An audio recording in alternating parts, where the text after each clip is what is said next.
All right, everybody, welcome. We are finally live to the live video retrospective for the 2024 The Garfield movie. If you folks are here, go ahead, let me know. Um, just go ahead and type your highs and hellos. I want to know that you folks are here, that you folks can hear me. It would be extremely helpful. Give everybody a couple minutes to get in here. I know that one of the one of the first streams didn't work, had a little technical difficulty. All right, Joey Baseball, how you doing? It's nice for you to show up on this shortly announced live stream, but wanted to do something a little different, something fun. And what could be more fun than talking about the new 2024 Garfield movie on a Sunday night? That's what I say. Let me go ahead and yes, they did. You had your previous live stream marked as for kids. That's what the big problem was. Had to get everything resettled. So looks like we are good to go here. We'll give everybody a few minutes just to get in because I want to make sure everybody has enough time to pop in. So, a question that I had posted in the chat earlier was, what is your favorite piece of Garfield media? And I'm curious as to what Joey you have and anybody else who comes in, what your favorite piece of Garfield media has. We'll give everybody about 5-10 minutes to get in, roll in, just reacquaint ourselves. And yeah, I'd love to hear what your folks' favorite Garfield media is because I think there's answers that people will expect, but I also have an answer that I think, unless you're a real diehard Garfield fan, you might not know about. So I'd love to hear everybody's take on their favorite Garfield media. Now, there are a few different ones that if you say, I won't be, I'll be surprised, but I won't be because Garfield, it's pretty cool. Been around since I want to say the 70s. And what, 60 years almost, if not for sure 60 years of Garfield. That's a long time. There's been a lot of media. Um, one of the ones that I actually liked, not one of my favorites, but one that was pretty cool and that was always very difficult for me as a youngster, was the Garfield Sega Genesis game, Garfield Caught in the Act. I don't know if anyone here has ever played any Garfield video games. There's, of course, sort of the now infamous Garfield racing game.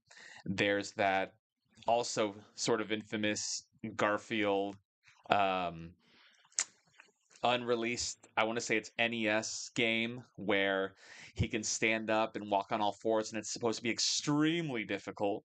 So there are some different kind of Garfield games out there. Their quality varying. But let me go ahead and see Joey Baseball. Let me go ahead and read what you said your favorite piece of Garfield media is. I'm actually just going to post the link right now for the Garfield live stream because I don't want to give anybody the wrong information here. So if you'll one moment, I'm just going to do that for everybody who still hasn't come. Let's take a look. Getting it here. All right.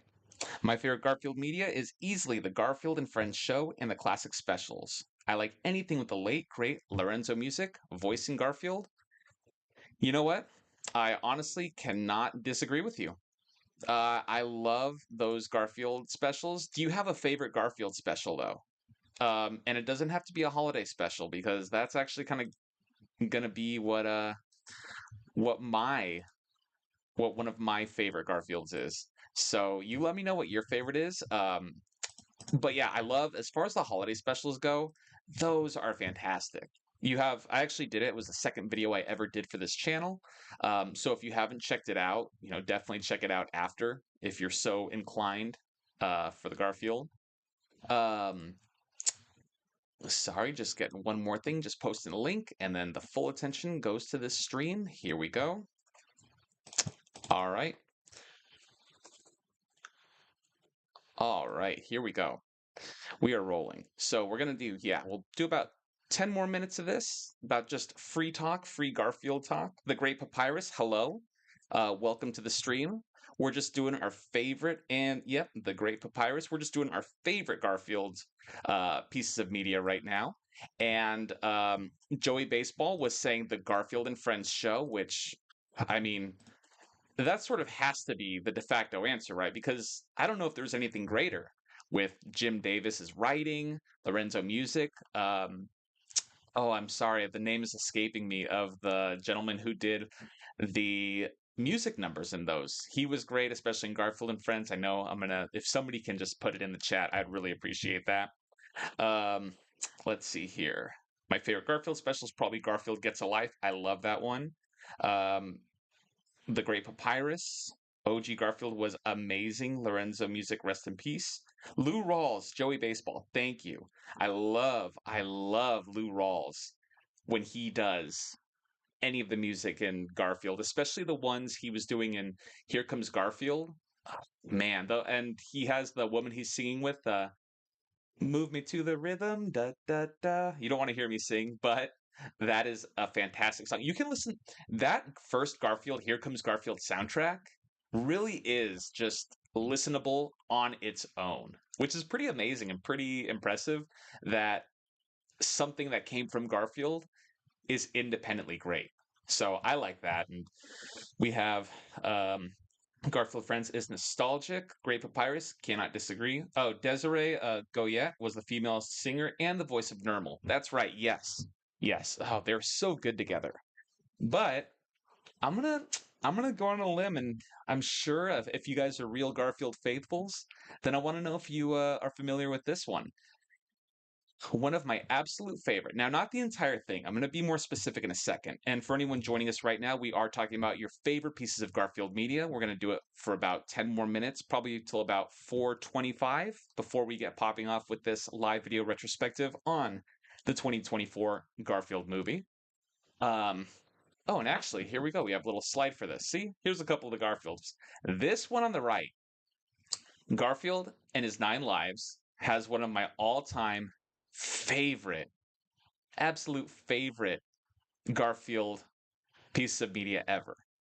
So if you've never seen any of the Garfield and His Nine Lives, so it originally was a comic strip, I believe, or a small booklet, something. I can't remember off the top of my head. But what it was is it took you through the 9 different lives of Garfield, his past, his present, and his future. So, if you see on the right, we have the caveman Garfield, Egyptian Garfield, and it's cool because they weren't married solely to Garfield as we know him. So, if you look in the top right, it was sort of a different cat. There's baby Garfield on the left, who that one's a strange one too. There was Garfield on the right, where he was actually a live animal, and this was such a period in time where look, Garfield was already a major player. He was already well established, but this was right in the midst of Garfield's fame and popularity, but they were also pushing the boundaries with them. They were also doing new things. I like how this is now becoming a quick Garfield and His Nine Lives retrospective. It's like a preview retrospective to the main retrospective, which, hey, if you guys are fine with it, I'll talk about it. But um, the one that really got me, that is truly, truly the standout. And there's some really good ones on that Garfield and His Nine Lives, but it has to be Diana's piano. And I know I saw Joey Baseball. I like Diana's piano. Oh man. The Great Papyrus, you say, I only know the 9 lives from the books and comic strips. Love them. Then you have to see Garfield at His 9 lives. Just a couple of the segments. I mean, it's worth watching the entire thing on its own, but certainly Diana's piano, which is about, from what I remember, this little girl. And the animation in all these is beautiful, especially the ones that aren't Garfield related. But it's about this little girl who plays piano. She gets a kitten, and basically the kitten is there through her childhood, her adulthood, when she starts dating, when she gets married, and the cat is still there until it grows older. And it is just an amazing story. It really is beautiful. It's a genuinely beautiful story. I love it every time. That's one that I always feel like I'm watching it for the first time because somehow, however they did Diana's piano, it always just makes you feel something. And I love Diana's piano for that.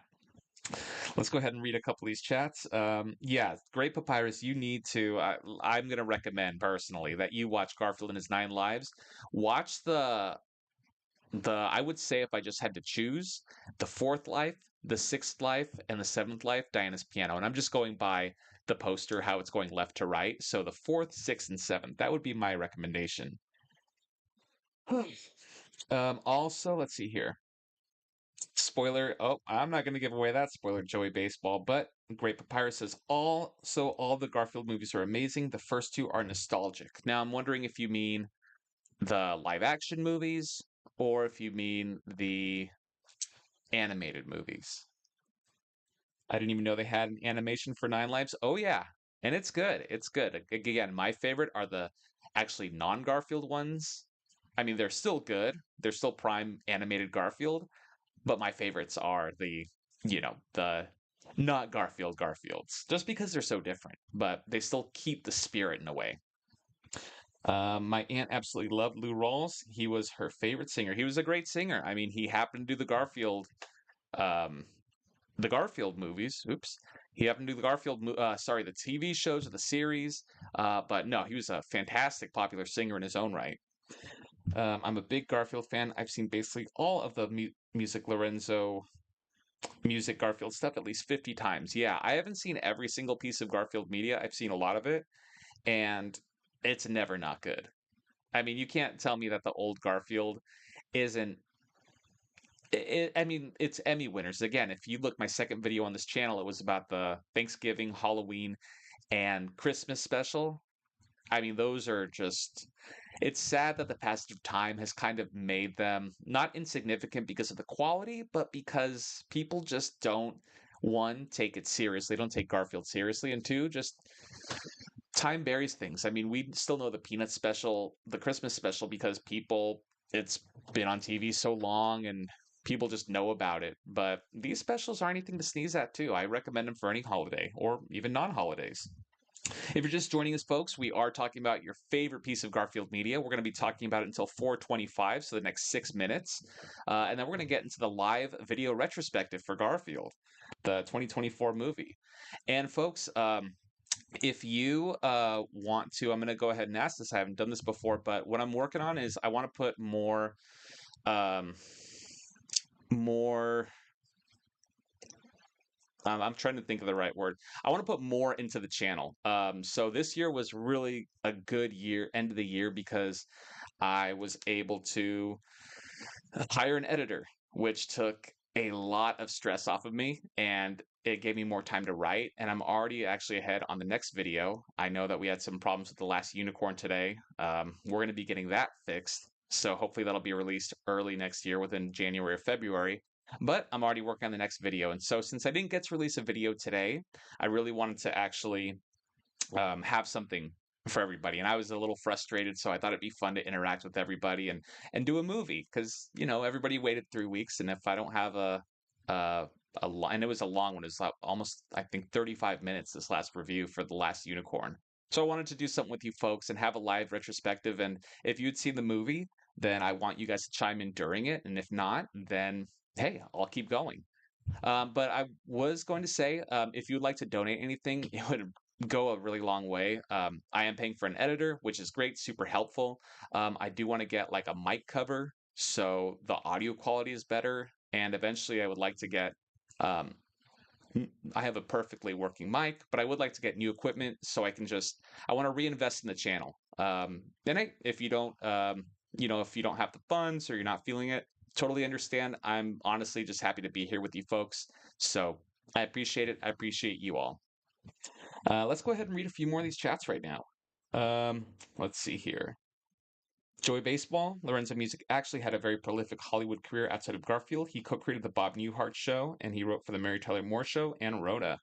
Yeah, I mean Lorenzo Music. I mean it's like Steve Martin, I believe. Steve Martin. Oh man, now I can't even think of the name. Oh, he wrote for the Smothers Brothers when he was 19. It's amazing how all these people get their starts on these shows that hardly anybody ever hears about anymore, but that were prolific in their day. Also played the role of Carton the Doorman. I'm not sure who Carton the Doorman is. Animated plot with Lorenzo. I do not know who Carton the Doorman is. You'll have to inform me on that. Great Papyrus. What if Felix the Cat, Tom from Tom and Jerry, and Garfield all met? I would like to see that. I wonder if it would be an adventure film. I wonder if we're just talking a short, then it has to be something like Jerry. Jerry's the catalyst, right? Jerry has to be the catalyst, so Tom is trying to catch him. Maybe they're all trying to catch him.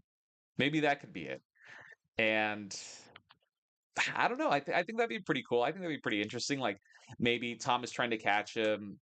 Felix is trying to rescue him, and Garfield is just trying to stay out of the way. Like Garfield would be the background character who's he's trying to eat, and then I'm not even gonna do it because thinking on my feet right now, I'm sounding silly, but I want my slaw. Carlton. Carlton.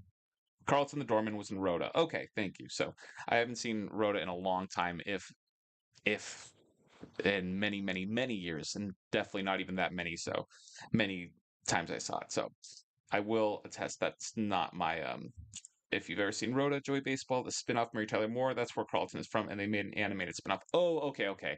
Got it, got it. Yeah, I've seen some of the Mary Tyler Moore show. Um I've seen Rhoda a little bit, but I can't say that I'm as knowledgeable about that as I clearly am of Garfield. But yeah, so if there's any slaw, we were just talking, we're gonna do probably about, let's see, 2 more minutes of Garfield talk. So Slaw, do you have, if you're still here, or anybody else who's just joining, a favorite piece of Garfield media? We had Garfield and Friends, we had the live action ones, we had the movies, the specials. I said Nine Lives, Diana's Piano, and some of the other lives. I'm trying to think of, like, I mean, you could even say those 80s and 90s commercials. I actually have sometimes I'll be given as a gift from people in my life. They have these 1990, or sorry, I want to say like 1987 or sometime in the 80s or 70s. Maybe I'll take a picture and put them online for you folks sometime. But they're these commemorative McDonald's glasses, but they have handles. They're more like little, like espresso cups, almost maybe a little bigger. Um, just imagine a normal cup with a handle like a mug, but it's half the size. They're glass, and they all have a different um, Garfield picture where he's doing something funny. So in one of them, he's canoeing with Odie, and he says something snarky like, "If you ever go canoeing with your friends, let them row." It's something like that. And then he has one where he's on a skateboard and he's being pulled by Odie, and he says, "I do all the work." And they're really cute though. They're really fun. I always wanted a Garfield telephone. I always saw them on TV and thought they were just the bee's knees. The ones where he's lying down with his eyes closed. When you pick it up, his eyes are opened. I always thought those were the neatest thing. I always thought as a kid, I don't know if you folks did, that phones shaped like your favorite cartoon characters were just the coolest thing. I remember if you folks ever had to do magazine sales, or if you had to sell chocolates door to door, or if you had to sell something, then you probably remember there was a prize booklet, and I remember seeing one of them um had the M&Ms. It was like the blue M&M or the red and yellow M&M, or maybe a blue one in there too. And it was a phone. It was it was a rotary phone, or maybe a push. It was just in the rotary circle, but you push them. And I remember just thinking I wanted that phone so bad. I never got it because I couldn't sell anything. Um, but yeah, that, and I'll take a pic. Maybe I'll do a little picture of. It's not a collection I have, but it's just things I've accumulated over the years. I have a Mario Kart phone where he's holding a lightning bolt in his go-kart, and the phone is attached up behind him on the go-kart. It's pretty neat. I love those kind of things.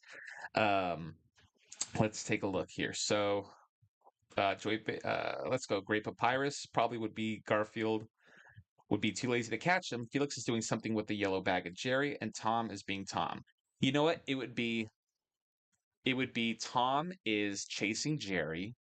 Felix is trying to help Jerry escape with the yellow bag because, Felix is the good guy. And Garfield would have to team up with Tom, or he'd be some sort of a middleman, something. Because Garfield, it's kind of like you have, like, what is it, neutral, evil, and good. I mean, Tom would be the evil, Garfield neutral, and Felix good. So it would have to be some. I'd like to see that though. That'd be a fun dynamic. Um, maybe Jerry goes to visit the cousins, right? The cousins, and they're actually the mice in Garfield, something like that. All right. I want my slot. I love the book Garfield at 25 and Dog Years I'll Be Dead. I got that for my 12th birthday and I read it cover to cover at least 10 times. I like the Garfield books a lot. There's some, I don't know if anybody's ever read the Garfield pet superhero books. Those are always an interesting one too. Um, let's see here. How much to donate for you to do a retrospective on an animated Carlton Your Doorman animated special? I have been thinking about doing donations for it because, like I said, I do want to. I'm trying to get ahead right now, and I would love to do donations for just so I can put money back into the channel. I think it'd be fun to do things I haven't heard of or I don't have much experience with. So at the end of the year, I'll put out a video, like an update video, and I will give you information. So yeah, a donation for that would be amazing. But we'll go ahead and I'll make sure to bring that up by the end of the year. Thank you for mentioning that. Um, I want my slot. Jim Davis said his favorite piece of Garfield media was the phone. That's awesome. I love it. And there was that huge Garfield sell-off. I know Paws Inc., which is in, I want to say it was in Muncie, Indiana. They were downsizing the office and they were selling, and I think they still are, all sorts of Garfield paraphernalia. And so it was things that were actual products, but it was also just things that I don't know if they ever made it to market. And there were plushes, phones, stands, stickers, everything you can think of. I wonder if it's still on there. I would like to own that because it does come, I think, with a letter of authenticity from Paws, and it would be cool to have a little piece of that real Garfield. All right. I really appreciate all the Garfield stuff because Garfield will be remembered forever, uh, as opposed to Calvin and Hobbes, where Bill Watterson doesn't want to make a show or merchandise. And look, I understand, and that'll be the last one I take. We'll go into the review, the retrospective soon. Um, I mean, look, that's two ways to go about it. I mean, you have Garfield, who's the biggest thing, and Calvin and Hobbes is sort of this. It's seen with integrity, and I totally get it. He didn't want to risk watering it down or making it money, and I like that Garfield was all over the place. I love all the specials we have. I like that they tried in a live action movie. I like a lot of the things they did, but I do see the downfalls to you know, look at the way it is now with Garfield. People see him as a joke. People meme him all the time, and it's not because it's not funny. Like I know that the strip is running now more as a sort of the way The Simpsons is, even though The Simpsons has actually been decent again. I watched that series finale and that was hilarious. I haven't laughed that hard at The Simpsons in years, and I was genuinely laughing. And I'm not a big out loud laugher, but that made me laugh. Um, so so yeah, I mean, look, you can go about that two ways. You can either do what Watterson did, and when it was done, it was done. But I like that we still have Garfield. It's comfort food. It's comforting to see him still around. All right, so I guess, folks, let's go ahead and do this live video retrospective. So for anybody joining us, I'm going to go ahead and just say it one more time. Um, Basically, what this is sort of a trial run because I would love to do more um, live video retrospectives. I'm trying to get ahead on video retrospectives for next year. That way I can sort of do fun things like this. Maybe take requests for live video retrospectives, or as Joey Baseball pointed out earlier, do retrospectives in between the 3 week ones. I would really like to do more with this channel. And so, look, any donation you guys want to do, if it's like $1, uh, even, I'd really appreciate it. If it's just you coming and spending Sunday with us, then hey, that's more than enough. And I'm grateful and appreciative for everybody who does that. So yeah, it's just gonna be, I'm gonna go through the movie. If you've seen it, great. Definitely chime in. I'll be looking at the chat to see what your opinions on things are. And this is pretty much like if you've seen any of my other video retrospectives, it's like that. I just basically talk about it. I let you know what I think, and then I just have a couple pictures because we can't play video on here, unfortunately. Maybe someday we'll do Patreon and we'll be able to do actually live watch alongs, which would be really cool, but I still got to figure that out. So yeah, without any further ado, let's go ahead and take a look at the chat one more time. We got Luke. Kind of weird the Garfield movie wasn't produced by Paramount Animation and Nickelodeon movies, considering how Nickelodeon bought Paws Inc. back in 2019. You know, I don't know if it's that sometimes in these deals they have the property or they have the rights to license shows or they have the rights to make new shows, but some other studios have the rights to make the movies. So it's complicated. It's you never know who's going to put something out. So anytime I get a hear about a movie or a series, I'm just grateful that there's not some impasse like there is with the Friday the 13th series where somebody owns the original Friday the 13th Jason and somebody else owns the other adult Jason, the zombie Jason. And so there was going to be a TV show. Now there's not, but that's a whole other can of worms. And Rocket Man 101, it's Garfin time. Rocket Man 101, you you really nailed it. That's going to be the theme, the epitome of this live stream, this live retrospective. It's Garfin time. I feel like I should be holding a Garfield Mighty Morphin's Power Rangers badge and say it's Garfin time. So we'll go ahead and, like I said, there's not going to be any video, but I do have images of what I'm talking about. And of course, if anybody would like to chime in, I'm going to be checking the chat. If any of you have anything to say about the slides, go ahead and I'm going to bring it up and maybe it'll spark something in our heads and we can get to a conversation about that. So without any further ado, this is the first live video retrospective of the 2024 Garfield movie. And in the words of Rocket Man 101, it's Garfin time.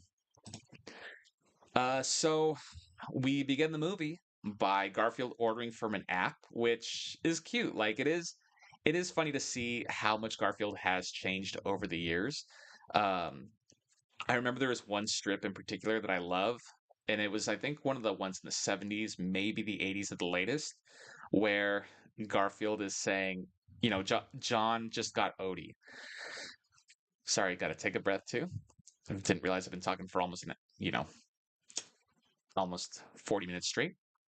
But Garfield is watching John and Odie, and Odie's bringing him everything. He's being so obedient. John goes, "Oh, Odie, you got my pipe. Oh, Odie, you brought the newspaper. Is there anything you can't get me, or anything you won't bring me?" And and we cut to Garfield, and he's got a woman's leg in his mouth, and he goes, "How about a woman?" So it is kind of funny just to see the evolution of the character and I guess more or less the technology. So it's cute to see him ordering on the app, Mama Leone's. So we do get to go to Garfield next, and he's ordering on the app, right? So here is what I think is I don't want to say it's a problem, but this is what I think. Now, the subject of Chris Pratt is coming up as the voice of Garfield. And for the Mario movie, I think he did a fine job. But I think that character lends a little more interpretation than Garfield. And if this is going to be the tone, if Chris Pratt's voice is going to be the tone, so to speak, of Garfield, like if his sort of high-pitched delivery is going to be, that's fine. I don't look, we don't have Bill Murray for this movie. We don't have Lorenzo Music, rest in peace. So we have Chris Pratt, which if you're going to cast him, that's fine. I have two things that sort of throw me off about this Garfield speech. The first one being that he sounds a little too excited. I think that he's a little too peppy. And it's not to say that Garfield hasn't been peppy or excited in the past, but it is that he does that when he's excited about something. This Garfield feels vivacious and full of energy, which I don't feel like is exactly true to the character, at least not full time.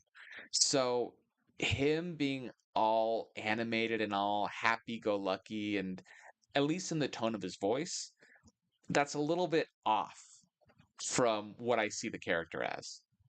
The second thing here is Garfield's mouth moves with everything. So if you guys all remember in the animated show, in everything except for the live action, which in the live action he does talk too, and I can sort of see that a little more because he is supposed to be real. So when he talks, his mouth moves. So I get that. I still am not the biggest fan of that, but I understand it in that capacity. But I feel like here when Garfield moves to talk, it's because obviously they want you to know who's talking, but I don't feel like they give the audience enough credit for being able to distinguish who is talking with Garfield. So in the old Lorenzo music ones, he would open his mouth to gasp. He would do certain things, but this Garfield is just his mouth is moving all the time with every word. And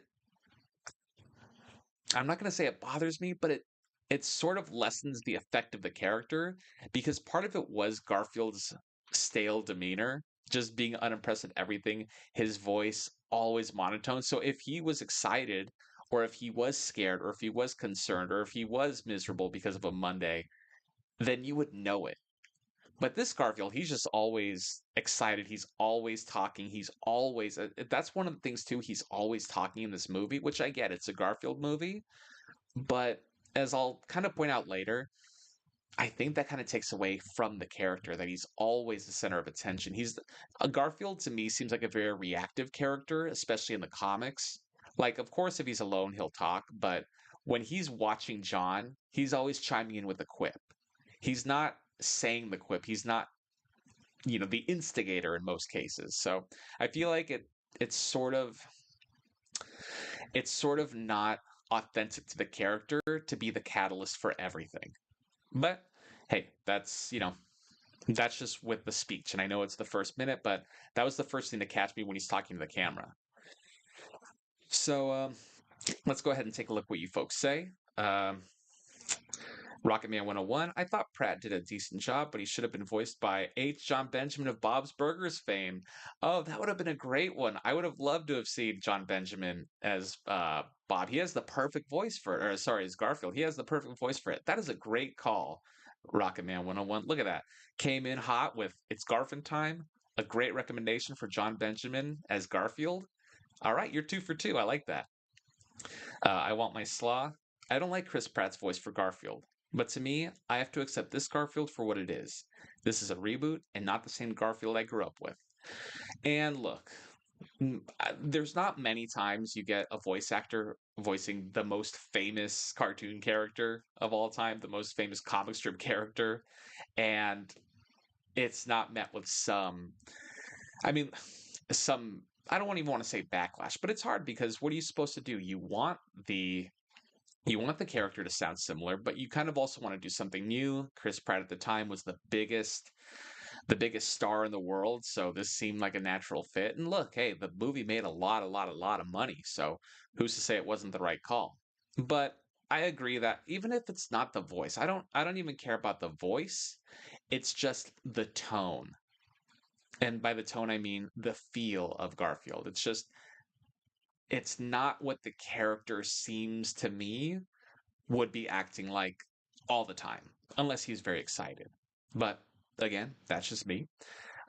Joey Baseball, I honestly can't stand that Garfield's mouth moves, but I have to remember this is a different Garfield, and every generation has a different Garfield. And that's a good way to look at it. I think in the new animated series with Frank Welker, if I'm not mistaken, his mouth moves too. Maybe not, but I think it does. The Garfield show from 2009 is from Luke.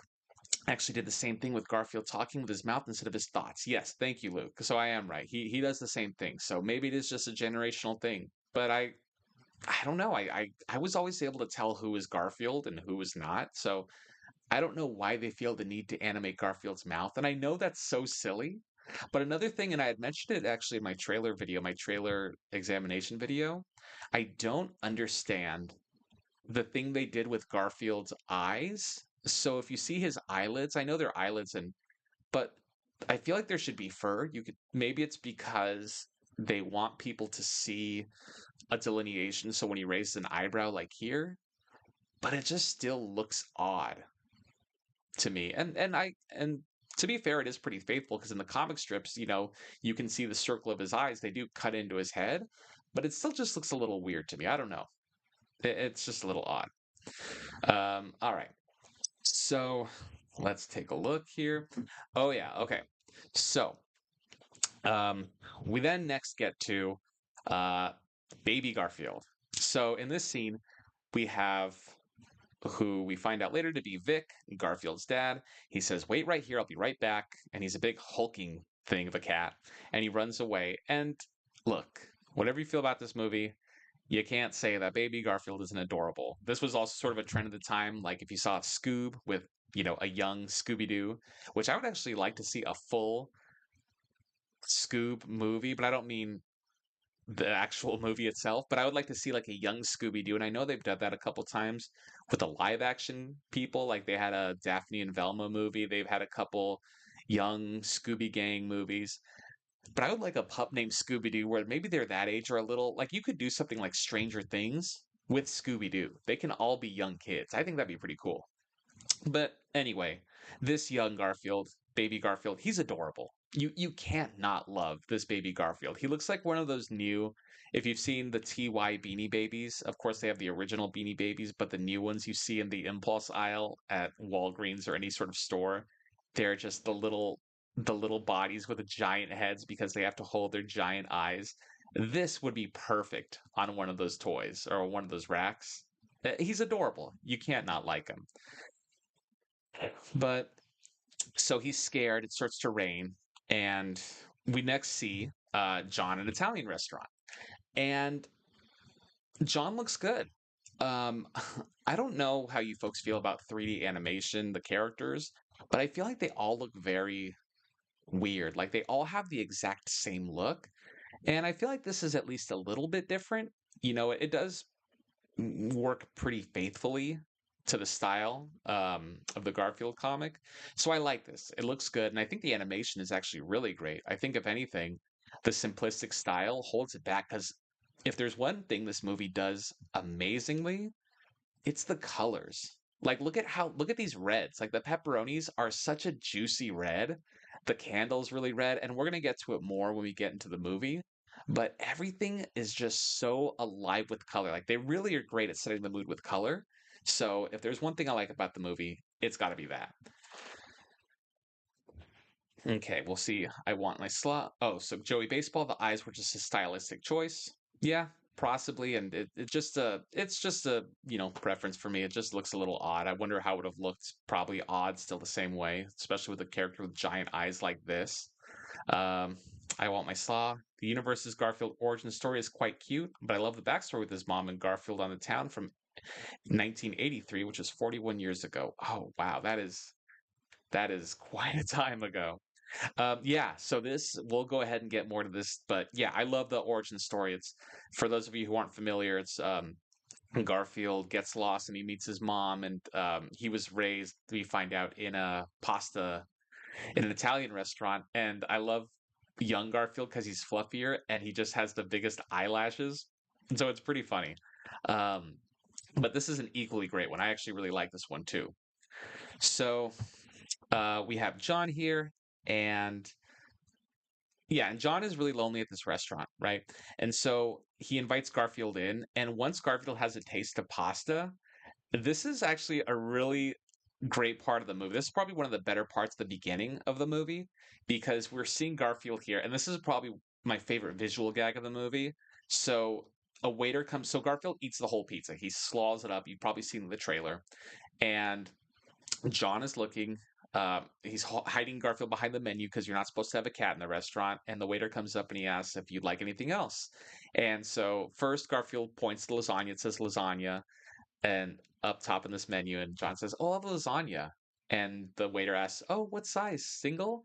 And then right here, Garfield points to family style, and it's really fast. It's not lingered on too long, but this is probably my favorite quote unquote joke of the movie, where he's pointing like even a little guy like this. He goes, "Can I have some, please? Some more lasagna?" And it's really funny that he points to the family style. So that's my favorite joke of this movie. Um, so Garfield eats more, and the lady tells him that, oh yeah, so he eats more, and it's his whole, sorry, so he eats the restaurant, everything in the restaurant basically, and the lady tells him, here's the part I don't like. So you go from this great joke where you don't really need words, you can just do it through pointing, and the next thing is John orders out, he's leaving, and he's got Garfield hidden in this little lasagna tray, and the one of the Italian restaurant workers or the owner, she goes, "Oh, John, you should really you're eating alone so often. You should go on the dating apps, Tinder, Bumble, Hinge, OkCupid, whatever app she names." And she goes, "Yeah, you should sign up for them, and you should definitely sign up for the premium packages." And I get that it's a John is lonely, get on the dating apps joke, but it's just a weird product placement. Like it's not as obvious as the Sonic movie where the general gives them at the end of the movie an Olive Garden gift card. It's not like that, but it's just slid in. Like at least that's funny because it's so ludicrous, but this is just slid in where it feels almost slimy. Like we're gonna just have a one-off line that's supposed to be John is lonely, get it? But instead it ends up being this just filthy product placement, which I'm personally not a fan of, but hey, that's me. Um, Rocket Man 101. I love the animation for this movie. It's so expressive and lively. The people at DNEG did a great job, and it's the best looking Garfield. The best looking Garfield has looked in 3D. I agree 100%. Um, you can say what you will about the new animated Garfield if you like that. If you don't like it, that's fine. But this is clearly above and beyond, obviously because of the budget. And yeah, Garfield really has never looked better in 3D here. Like his fur just looks so real, and he's just so cute in his eyes. I mean, everything looks great about this. You're not going to hear me say anything bad about the actual the actual 3D itself. Like some of the creative choices, sure, maybe not my favorite, but hey, it looks amazing. Joey Baseball changing the origin story is okay because there's never been one solid origin story for Garfield. Odie in the comics was Lyman's dog. In Nine Lives, Odie was bought at a pet store. Yeah, exactly. And you just have to take it as that. This is a different retelling of Garfield, and I'm okay with that. I don't mind if a character has 50, 55, 155 origin stories. As long as we get the character in some capacity, depending on how faithful you want to make it, I'm all for it. I want my slot. John had a lot less sass in this movie. Yes, he did. And that's something I will be touching upon later. So trust me. It's a point of contention here. Joey Baseball and Olive Garden product placement makes more sense for a Garfield movie than a Sonic movie. That's fair, but it was so there was a couple product placements in the Sonic movie where it's Zillow and they just rest on the Zillow page and it's Olive Garden and they just talk about all it was just so it was almost more weird in that movie. Like they did it in a weird joking way. Um but here it's like not even a joke, it almost just feels more like an ad. So that's the only thing that kind of bothered me about it. But it's not too big of a deal. It only comes up once or twice or a couple times. But uh so then we get John bringing Garfield home, and Garfield sort of guilt trips him in. John's like, I can't have cats in my apartment, and Garfield says, he uses big eyes, and John says, okay, I'll bring him home. And Garfield explains that he basically got John to move to a new house. He got Odie, and life is good except for one thing: Mondays. And it goes to this montage of Garfield doing things on a Monday. And here's the thing that, if you want to talk about the humor of this movie, I don't think it's bad, but that, I don't think it's fully, I'm trying to look for the best way to say it. I don't think it's fully realized. I don't think it's fleshed out enough. I don't think that it feels like they went with, okay, we're going to write the joke X amount of times. We're going to go with the best one. I feel like if they worked one or two more times harder for some of these, or they chose the next best joke, then you would have gotten it. So, for instance, we have this part here where John takes Garfield to the vet, Liz, the veterinarian, and gets him on the scale, and he obviously breaks it. So, let me go ahead. Yeah, so he breaks the scale, and Liz just says, "We're gonna need a bigger scale," which is fine. Like it's a funny joke. We get it. Garfield is hefty. He's overweight, and that's the joke. But I don't see that as being the best joke. So here's just my idea for the joke, and this is sort of more in the vein of the comic strip. Maybe it's too, I don't know. Maybe it's too much like old Garfield, but I think that this joke could have been improved upon. So here's my version of it. They go to the vet. Garfield breaks the scale right here. And I understand this in a montage, so it's kind of built for speed. I still think it could have been done, though, if they would have taken maybe about 2 extra seconds for this. So Garfield comes here, he gets on the scale, and he breaks it. And John's like, "Oh no!" And she goes, "Oh, don't worry, Mr. Arbuckle. We have a scale for animals with a slightly larger build." And then says on the loudspeaker, "Can we get the scale? Can we get the scale to that we used to weigh elephants?" Like, okay, maybe is it the greatest joke ever? Maybe, maybe not. Is there a better joke? Sure, I'm certain that there is. But I hope that you can at least see why I think that joke is better because Garfield breaks the scale. Can we get the can we get a bigger scale? Can we get a different scale or a new scale? Need the big scale, right? They say it's the big scale. Big scale is funny, but I think being specific with the scale would be funnier. And for her to reassure him, like, "Oh, this happens. Animals, we weigh them. Sometimes this happens." And then you go to the extreme, not just the big scale. Can we, because you don't know how big the big scale is. Can we get the elephant scale? To me, that's funnier. That has more of an impact. So it's not to say that this is the worst joke ever, but for me, it's sort of a microcosm in that, boy, this joke could really be funnier. And some of the jokes in the movie I think could be funnier were they worked on a little more. So that's my opinion on that. But we'll go ahead and see, throughout the rest of the movie, what sticks and what doesn't as far as that goes, as far as jokes. And I wonder what you folks think if that scene, if you've seen it, if you like that montage scene, if you like the jokes in it so far. I'm gonna go here. Rocket Man 101. In the Mondays montage, it does have a good amount of references to the comics, and it's true, it does.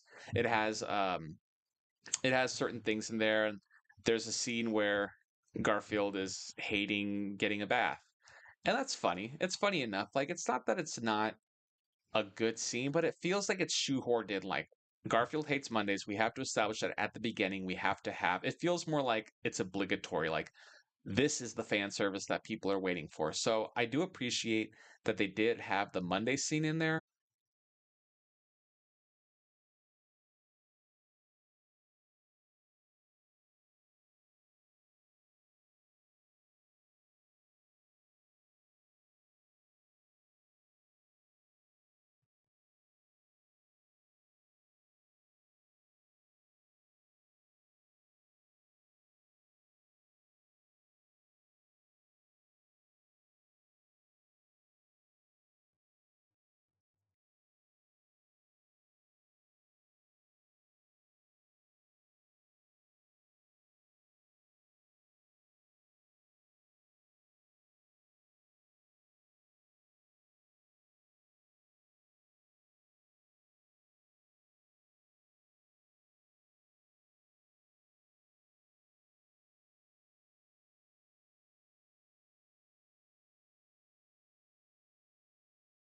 All right, folks. I believe we are back on the stream. If you all can just let me know, I would greatly appreciate that. I apologize quite a bit. Apologize. Let's see here. All right.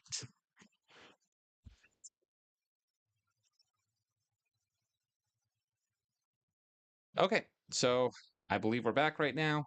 Gonna see if anybody can hear me. Just want to make sure. All right. I believe we're live again. I think that the computer I have is not built to stream as much. So apologies. I'm still working. That's what I want to do to reinvest in the channel. Hopefully get a computer that can stream flawlessly. Hopefully, you know, be able to make a few improvements to the process. So I'll give everybody a minute to hopefully get back in here. Again, if you folks can hear me, just let me know. That'd be greatly appreciated. But I am enjoying this so far. So I hope that you folks are enjoying talking about Garfield and this movie as well. So give it about one more minute, just make sure everybody's running okay. And then we'll go ahead and get started. Continue the stream. I'll just go ahead and wait for just somebody to say that they can hear me. And yeah, we'll go ahead and continue on. We'll keep on trekking. All right. I hear you, Goose. Joey Baseball. Thank you. I appreciate that. So if it happens again, I'm sorry, folks. Like I said, got to reinvest in the channel. Got to try and do some upgrades. When I first started the channel, I had an iPad that I was doing everything from. So the fact that I actually have a computer now and can even stream, it's nothing short of miraculous in the short time of a year's span. So Again, appreciate all your folks' patience and everything. So while we have this, let's go ahead and continue on, shall we? All right. So we yeah, so the Monday montage, as Rocket Man 101 was saying earlier, the montage, it is good, feels a little servicey, but I don't mind that. Like, you do have to include that in there, which I'm all for. I totally get. I just think some of the jokes, not necessarily in there, but throughout the movie, could have been done a little more effectively. Or at least a little more, they could have had a little more punch, I should say. Not that they're ineffective, just a little more punch. I want a little more punch in my Garfield.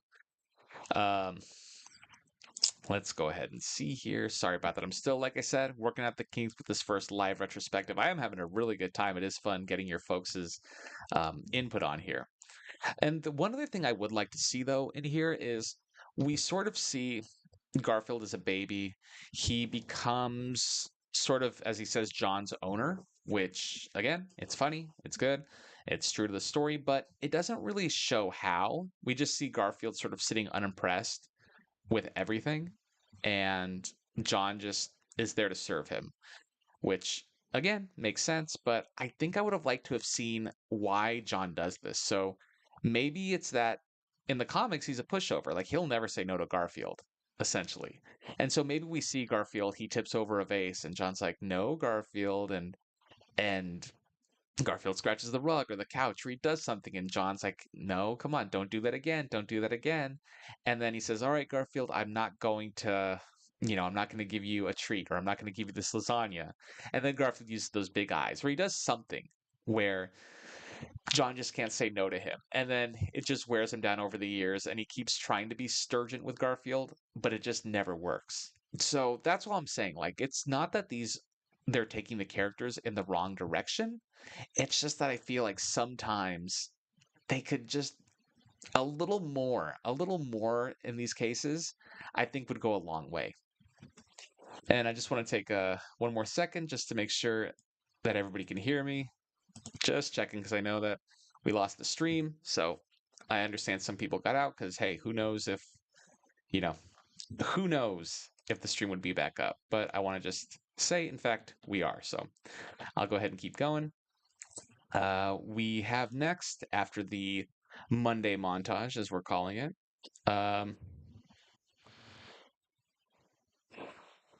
So yeah, and that again just goes to the Garfield filling. He does things like he fills John's blender when he's making a veggie smoothie with pizza and meat, and it's all these things that feel like they should be funny, but for some reason they just, I don't know. It just it isn't it doesn't hit as hard. I'm not quite sure in some of those respects why. So uh, John gets Odie, and they grow up together, and they're fun. Garfield likes him because he's the companion, and he's the companion who'll just say yes to everything. Basically, he's a pushover. And so one night they go for their midnight snack, and as they're getting everything, see, there you go. They're his bumbling pets basically. John and Odie, or sorry, Garfield and Odie are confronted by these two dogs. And it's that funny big dog, little dog sort of gag. And yeah, I just want to make sure that everything is going good with the stream here. Sorry about that. Just checking. There we go. Okay, perfect. So we have these dogs, the big dog and little dog, and they're essentially there to kidnap Garfield and Odie during the midnight snack. So they're not, as far as these guys themselves, I actually like how the top dog looks. I mean, they're both okay. They're not bad in any respect. But the top dog, he looks sort of like Nightmare Before Christmas. He looks like something out of uh out of Tim Burton's world. And Luke, I thought the blender joke was funny. I did too. I actually liked it. Um, but I don't know, something about that whole scene, it didn't hit me as hard as I think it should have because I liked I liked the same thing. Like I thought it was funny that he was putting stuff in the blender. But maybe it would have been, I don't know, maybe it would have been funnier if there was a result other than, I from what I remember, it splattered everywhere. It just didn't feel like there was a payoff afterwards. And I think that's kind of the problem. You have these jokes up to this point at least where, like, oh, he's gonna put in food, the extra food to the blender, or he's going to be doing this. But it just, there's sort of a thing in comedy where the punchline has to be like bigger than the setup, right?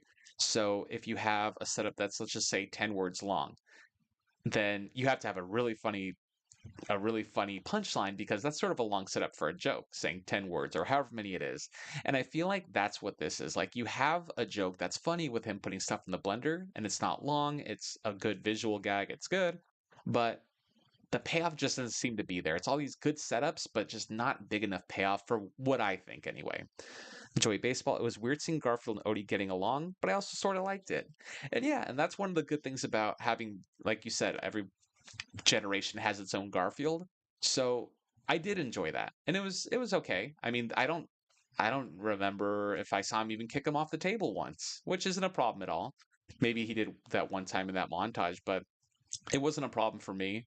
So, I can't say it wasn't a good move to have him like that. So these two dogs kidnap Garfield and Odie, and they end up hanging upside down for a while, and it's it's okay. And they see a hooded figure come, and Garfield goes, "Are you an angel? If so, I'm ready to go to the big buffet in the sky." And again, I think it's just he's too animated. His voice is too fun. He's too happy. And I don't mean happy personality like, "Oh, I'm a happy guy," but his voice is too expressive in a way that you could see as happy the whole time. So if he's even saying like, "Oh, take me now to heaven or wherever." Even then it doesn't sound panicked really. It sounds more happy. And I think that's why a lot of the jokes here and a lot of the speech here as Garfield is ineffectual because of the tone, the happy quote unquote tone. But they end up getting freed, and it turns out to be Garfield's dad Vic, which is the first time we've ever seen Garfield's dad. Now we have heard mention of him as we talked a bit about before. We've seen him mentioned in Garfield's past. So in that in that one Garfield special that we mentioned earlier, um, Garfield where he meets his mom and his siblings, it's kind of neat where they say I believe his dad was out at that time. And he meets his uncle and he meets his brothers, and I think he had a sister and his cousins. Um, but this is the first time we've ever met Garfield, which to me was actually kind of impressive. Like that's sort of going out on a limb, really, if you think about it, like actually to actually do something that the series has never done before. And think about that, doing something in Garfield that's never been done before. You could have taken any of the 40 years of Garfield plots and redone them. I mean, essentially, we had the live action movie where Odie gets kidnapped. That was sort of a reworking of a previous Garfield special where Odie did get kidnapped and they broke him out. So that would have been an easy way to go. So I'll give him credit. Like, this is going out on a limb. You're introducing a new character to the Garfield universe, and it's his dad. And it sort of makes you wonder how are they going to how are they going to handle this? How are they going to make it so we know what Garfield's dad is if we use him going forward? What's going to be his personality? And he's voiced by Samuel L. Jackson, and it makes a little more sense for him to be animated because he's an alley cat. Like I understand you could go as the tough guy. You can go that way. You can, or in this case, they sort of have him as the slick alley cat, which is cool. I like that. I have no problem with that. But but yeah, so I liked him. I liked him here as the fast talking alley cat. So he's okay, but it just seems odd where he does come to rescue Garfield, which is good. But as we see later, we'll go ahead and touch on that later. But as he's about to break Garfield and Odie out of there, he's interrupted by Jinx, who's our villain of the movie. And see, this is what I was talking about with the colors. Jinx especially has these great colors. So she's a white cat, so you'll see her white. It's almost sort of like a translucent white where it comes off as purplish. There's a lot of blues behind her that highlight her fur. So the coloring in this movie is amazing. That's the best part of the movie, to me at least. Um, and she interrupts, and she's a cat who wants to be famous. And we'll go ahead and touch on it in a minute when we get to her origin story. But every time she gets mad, here's the thing. Every time she gets mad, she'll do this, right? She'll have this evil aura and she'll be scary and she'll be saying something ominous. But then right after, it's sort of undercut with, and we've seen this a million times where it's the, oh, you're going to get it. And by it, I mean cookies. So it's sort of that I'm evil, but I'm actually pretty nice. But I'm evil, but I'm kind of a pushover. I'm kind of a softie, but I'm evil. So it kind of goes back and forth. And that's a fine character trait. We've seen that dozens of times, hundreds of times with characters. But here, it feels like it doesn't work because there's never any threat about her. So what I mean by this is we never see anything we never see a consequence for disobeying her. Um, I mean, what we never see anybody who gets in trouble because of her. We never see she does have a bird sidekick for a moment where he goes, "Oh, remember your temper. You have to breathe in, breathe out," and she eats him. But it still doesn't feel like there's enough to her to make her more than menacing. Like Garfield and especially Vic are in total fear of her. But it's sort of asking the question, well, why are you in fear of her? What does she do? She has the two dog sidekicks who she threatens if you don't do what I say, they're going to get you, and they're big dogs and intimidating.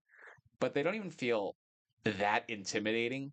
Like if you had a big Doberman or something that could tear through a truck, that would make more sense. But here she's just too kooky almost. Like without real consequence, without real threat, it's hard to take her seriously when you know she's being undercut every time by herself, by her more lighthearted self. So that's my that's my sort of beef with how the character is structured. But let's go ahead and oh man, and the one thing that I'm sorry, this is just a personal preference for me, but she does almost, at least in these scenes, a lot of cat puns, and I can't stand puns. I just can't. So she makes a lot of cat puns, and it's just I don't know if little kids find them funny or if adults find them funny, but I just for me that's not the way my that's not the kind of comedy I enjoy particularly. So not only is she this kooky person who undercuts her own evil, but then she makes cat puns all the time. Yeah, it's a little much for me, I'll say.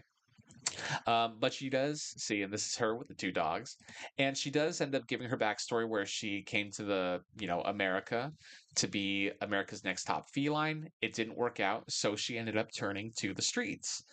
And she part of their plan was to rob Lactose Farms, which oh man, if you want to talk about references and fan service, here's two things that I think should have been done.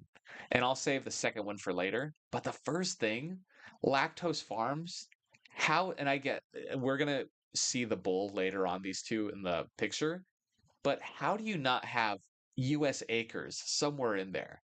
You could have this scene, even if you don't want to call the barn US Acres. How about on the sides? You could have sleeping Orson or somebody, the little duck with the inner tube in the leg somewhere, or even just little egg, and he sounds the alarm and he pulls a siren or a string or something to chase after them.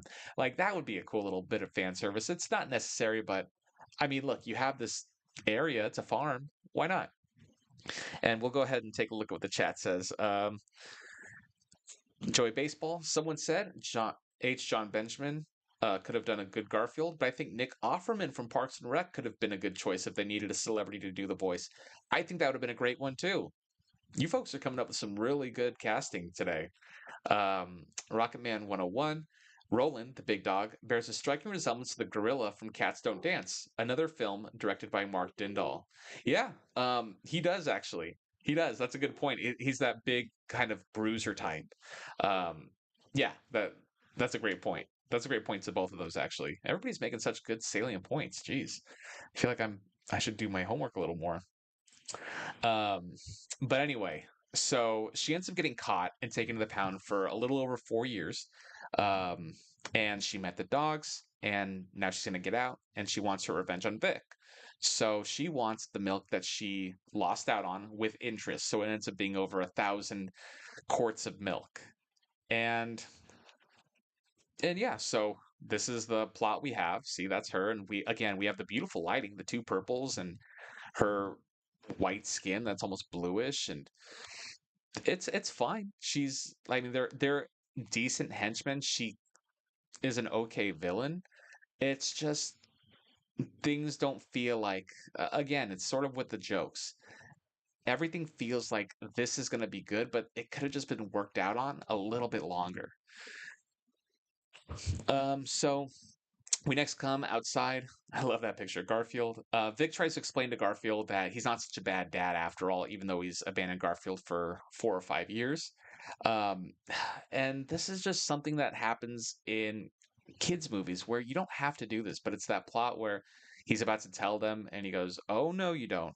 Oh, no. I'm not even going to listen to what you have to say, even though it could change the whole way this movie goes if I just listened for a minute and you had the time to explain yourself. No way. Sorry, Vic. You lost out on, me listening to you." And I think that would be fine for the first part. Like if he goes, "Yeah, whatever. I don't even want to hear it. Let's just do this." But at some point, you know that the explanation has to be there.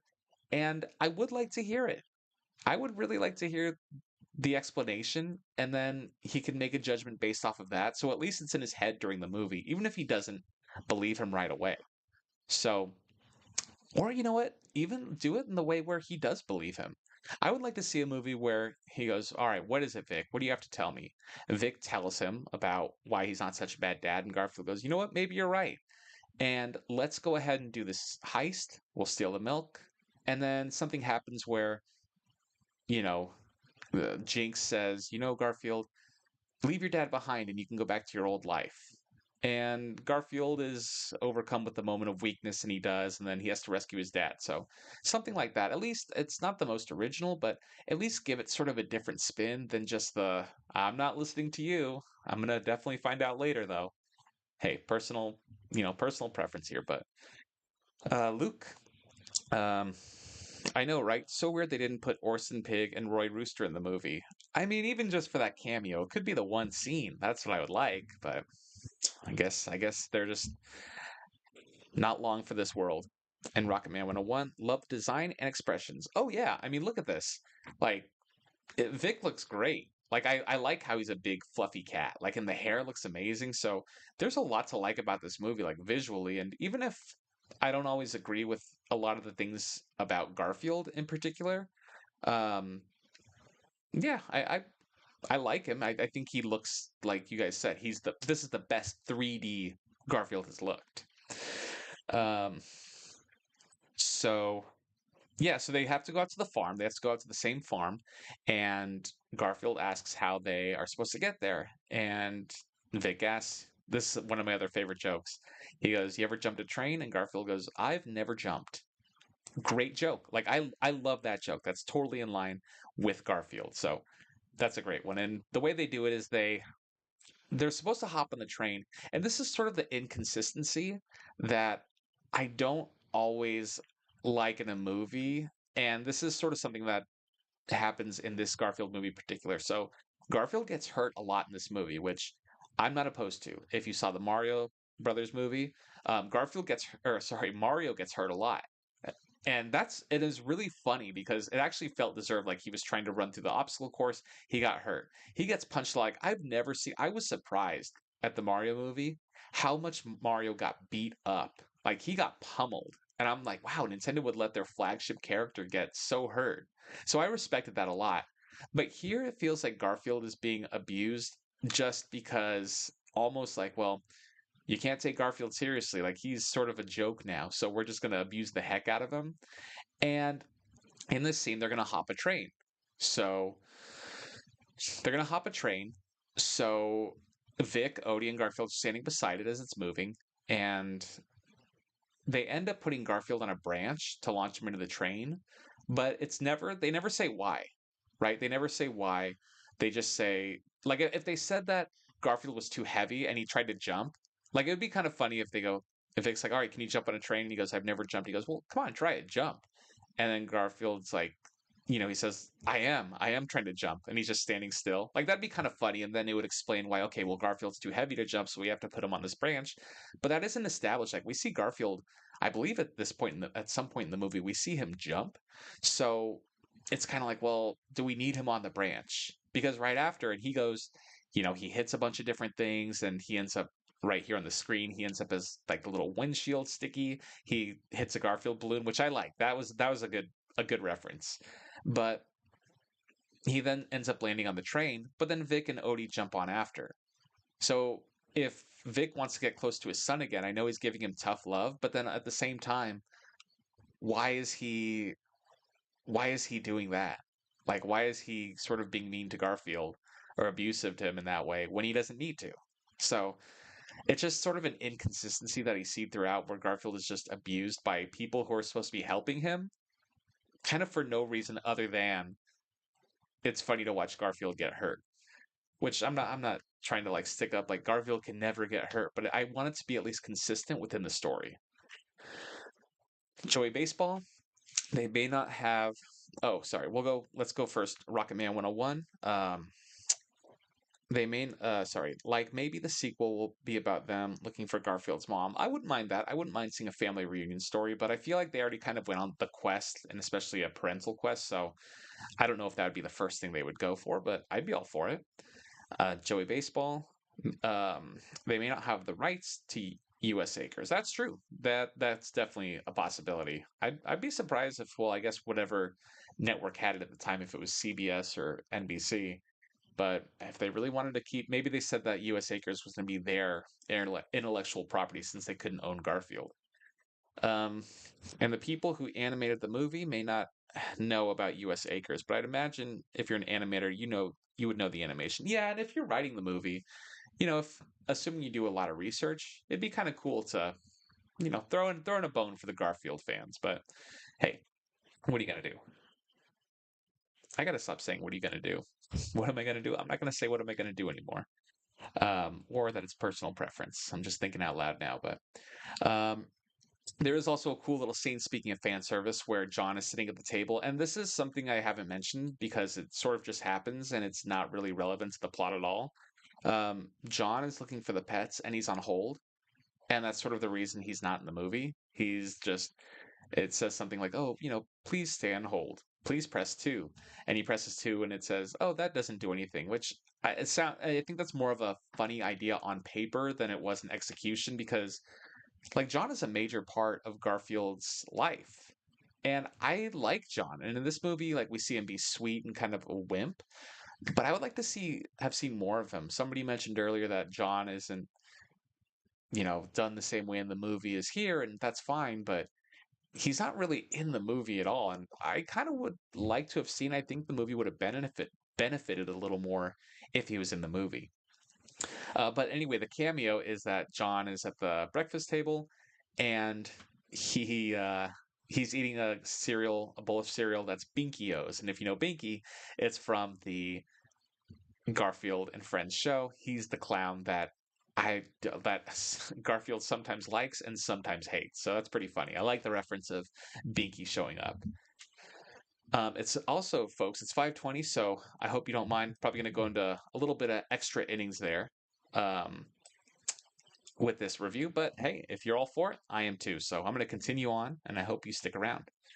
Um, so they next talk about how, it's sort of the scene where they're on the train and Vic wants to toughen Garfield up and teach him life lessons, but again, he's very mean to him. He kicks him around and just like you can see why Garfield's not really into the idea of his dad teaching him, and this doesn't make it much better. And it's for a good reason because first of all, he left him, and obviously Garfield didn't let him explain, which, that's part of the movie. But at the same time, if you abandon him and then you just leave, and then now you're coming back and you're just assaulting him constantly and sort of talking about what a wimpy house cat he is and how he doesn't know anything and he should be thanking him. I agree. You know, I agree that there shouldn't be any reason for Garfield to like this guy. So they end up getting to the farm and they come across this bull. And it's Otto from Otto and Ethel, who are the mascots of the farm they're trying to rob. And he was this famous bull who had this jingle, and so Garfield is asking for the bull's help, and the bull says, "All right, if you want my help, you're going to have to sing for it and sing the jingle." And this is actually pretty funny where Garfield starts doing the little dance and he sings the jingle and he gets a little more excited here. And we have seen Garfield in the past in the live action movies he's danced. And that feels warranted too, even in those movies, because he's enjoying the music and he's kind of getting a little competitive with Odie. That was cute. Like for some reason, Garfield dancing is one of the only consistent things throughout any media. Like he just enjoys dancing, but it's never on his own. Um, it's just never on his own. He's always dancing with somebody. Here he's always dancing out of joy. And here he gets so into the music that he starts dancing. And it's a really cute scene. It's really funny. So I have to say, Garfield dancing in this, it was a win for me. Um, but he ends up getting punched again for no reason. Like the bull could just say, and I'm not saying the bull could say this so we don't see Garfield get hurt, but it feels like Garfield asks, "Why did you do that?" And he goes, "I hate that jingle." Well, okay, but there could be a joke there. I think it actually might be a better joke if he doesn't punch Garfield. It might not be as effective, but Garfield could say, "All right, will you help us?" He goes, "No, I just wanted to hear you. Like, I hate that song." It just feels like the lack of a punchline was a physical punch. Like we couldn't figure out how to end this sequence or this joke, so we're just gonna make it where we hit Garfield. And that feels like the first time maybe it's okay, but it happens so much in this movie that it sort of loses what makes the joke funny, or it sort of loses like, well, this is going to be a funny joke, it's going to have a good payoff. No, let's just hit Garfield instead.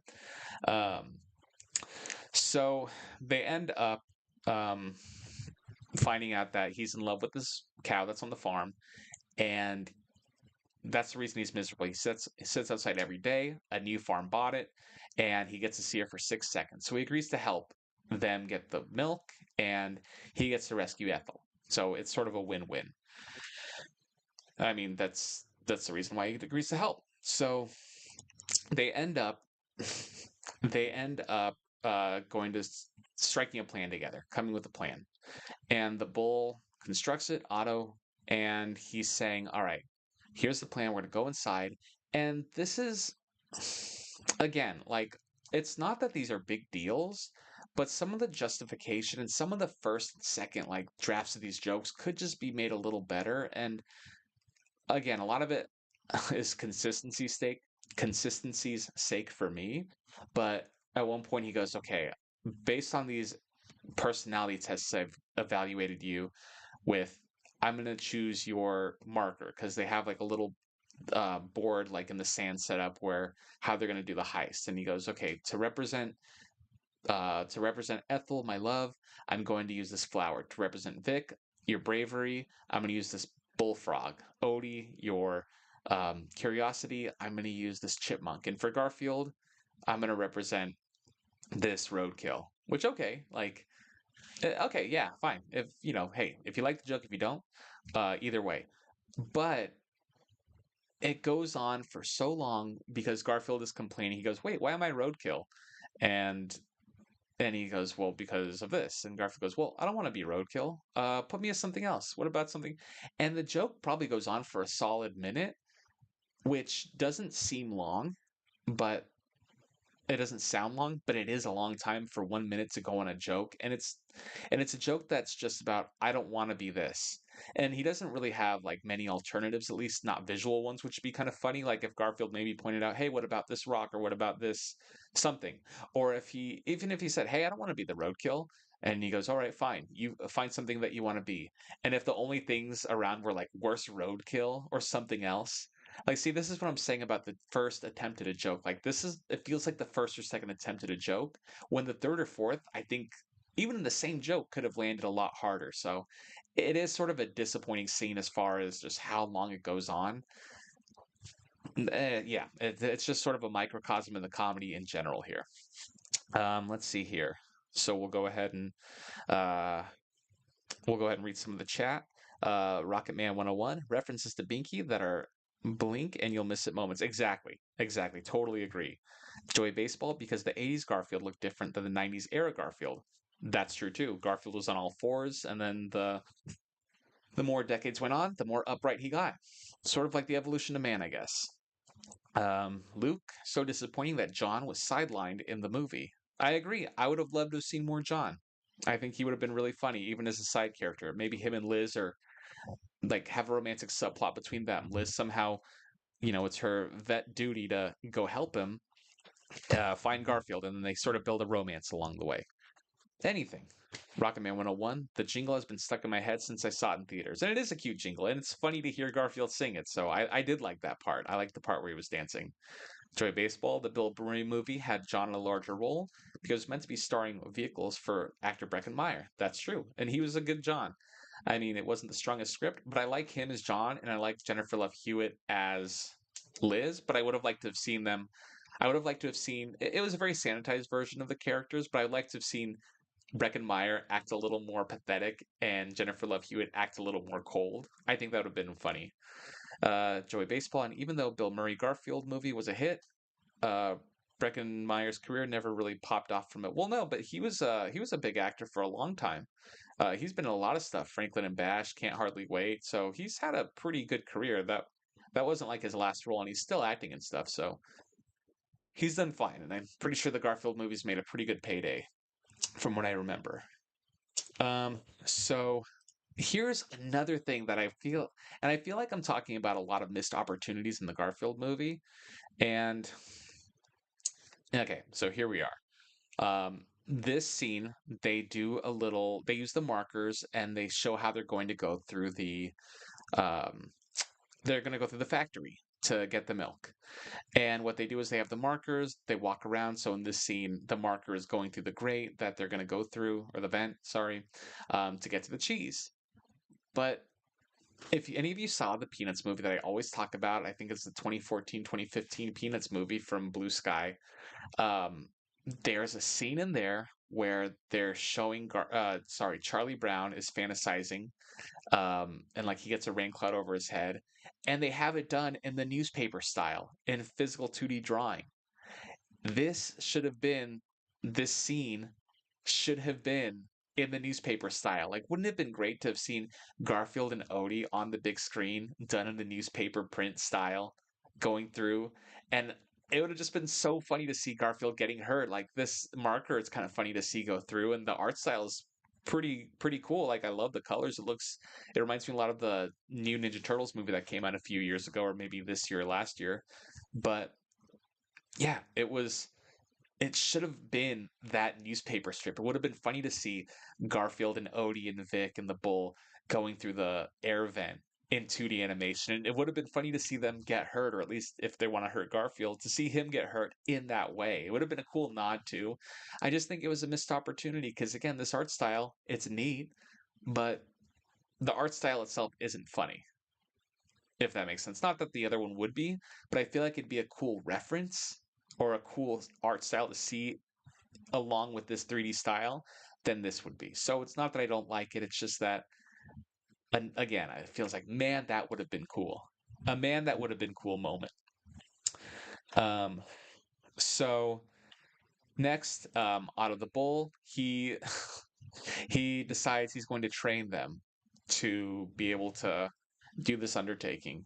But I it's not like the training really comes in that much handy going forward. Again, it's just another scene to see Garfield get hurt, and in this case, Vic too, which I at least appreciate that. So they end up wanting to put Vic and Garfield sort of on the same footing. That hey, we're different, but we're equals. So Otto ends up throwing things at him, and he emits Odie. For some reason, everybody loves Odie in this world. But he ends up throwing things at him, throwing rocks at him. Vic gets hurt, Garfield gets hurt.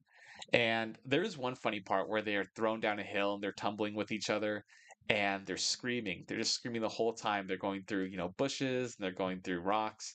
And then they slide past a rabbit with um, a burrow of little baby bunnies sleeping. And she goes, shh. And then they scream and they go, they scream really quietly. Like that's funny. So I like that. So there are some good scenes in there.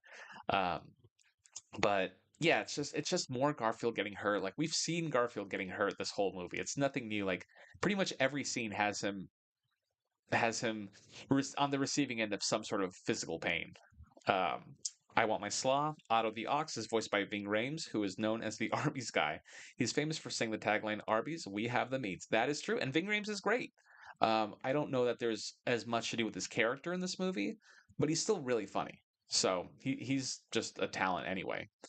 Um, Joey Baseball. I'm surprised that Arby's didn't do a tie-in with Garfield since they have their guy in the movie. You know what? I'm honestly surprised there was not a lot more tie-ins with food, but I mean, in real life, we got certainly a lot of. We had those Garfield Stouffer's lasagnas. We had plenty of Garfield product placement in the real world. So, Luke Ving Rhames was also the Mission Impossible movies, and it's ironic that this movie has the Mission Impossible theme music. Yep, it's everything is connected and tied to everything else, and you can't have a heist scene unless you do an Ocean's 11 or a Mission Impossible reference now. So it's sort of like the law of movies, I guess. Um, so Odie ends up tying these two together to a tree, and they they have to work out their problems. So it ends up being that Vic did not abandon Garfield. He went out to get him food. And he's was saying he wasn't the best dad, and when he got back, he had a little sliver, like a minnow-sized fish. And he got back and he saw Garfield already with John. And he saw how much him and John got along, and that Garfield was eating the place at a house and home. And it seemed like he was having a good time, and he knew John could give him a better life. And ironically, this is where I think the movie is at its best, when it's showing the sweet sides of Garfield. Because look at the best parts of the movie for me. Um, I believe that the opening was great, where Garfield's abandoned and he's scared during the rainstorm. I love that. It is, you feel for Garfield, for little Garfield. And you feel a connection when John lets him in, and they're at the restaurant and he decides to adopt him. When Vic is telling the story about, see, look at that.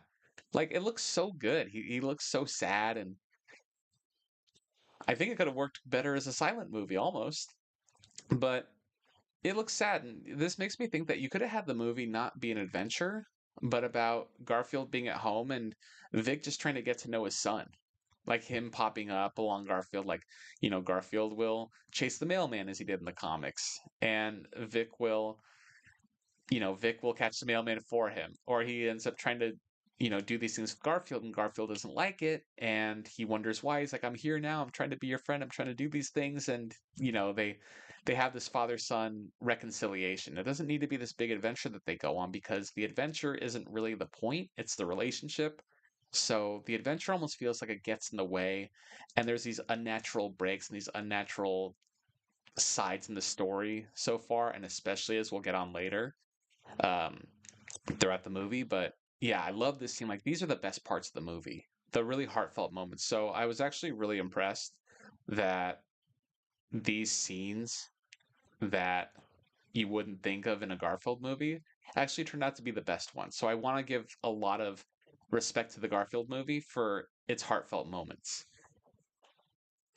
So after that, Garfield believes him. He goes, "Wow, I can't believe it. Vic, you're actually a really great guy." All the makeup, which is nice. But when they decide to do it, to do the heist together, Jinx calls, and this is one of the dog catchers, one of the pet catchers. So Jinx calls, and this is I have so many questions. I'm so curious what you folks think about it who saw the movie, and if you didn't, what you think about it just for me mentioning it. Jinx calls the pet catchers and just starts meowing on the phone. And she starts meowing on the phone, and this catcher has an app where you can translate what pets are saying. So if you wanted to have a whole different movie, that's the movie. that everybody can understand animals. Like this, I'm not going to stay on it too long because it just blows my mind. And that's what the movie should be about. Or it should be, needs to be some mention of it somewhere other than this random dog catcher has a translator, but they end up finding out that the heist is going to go down.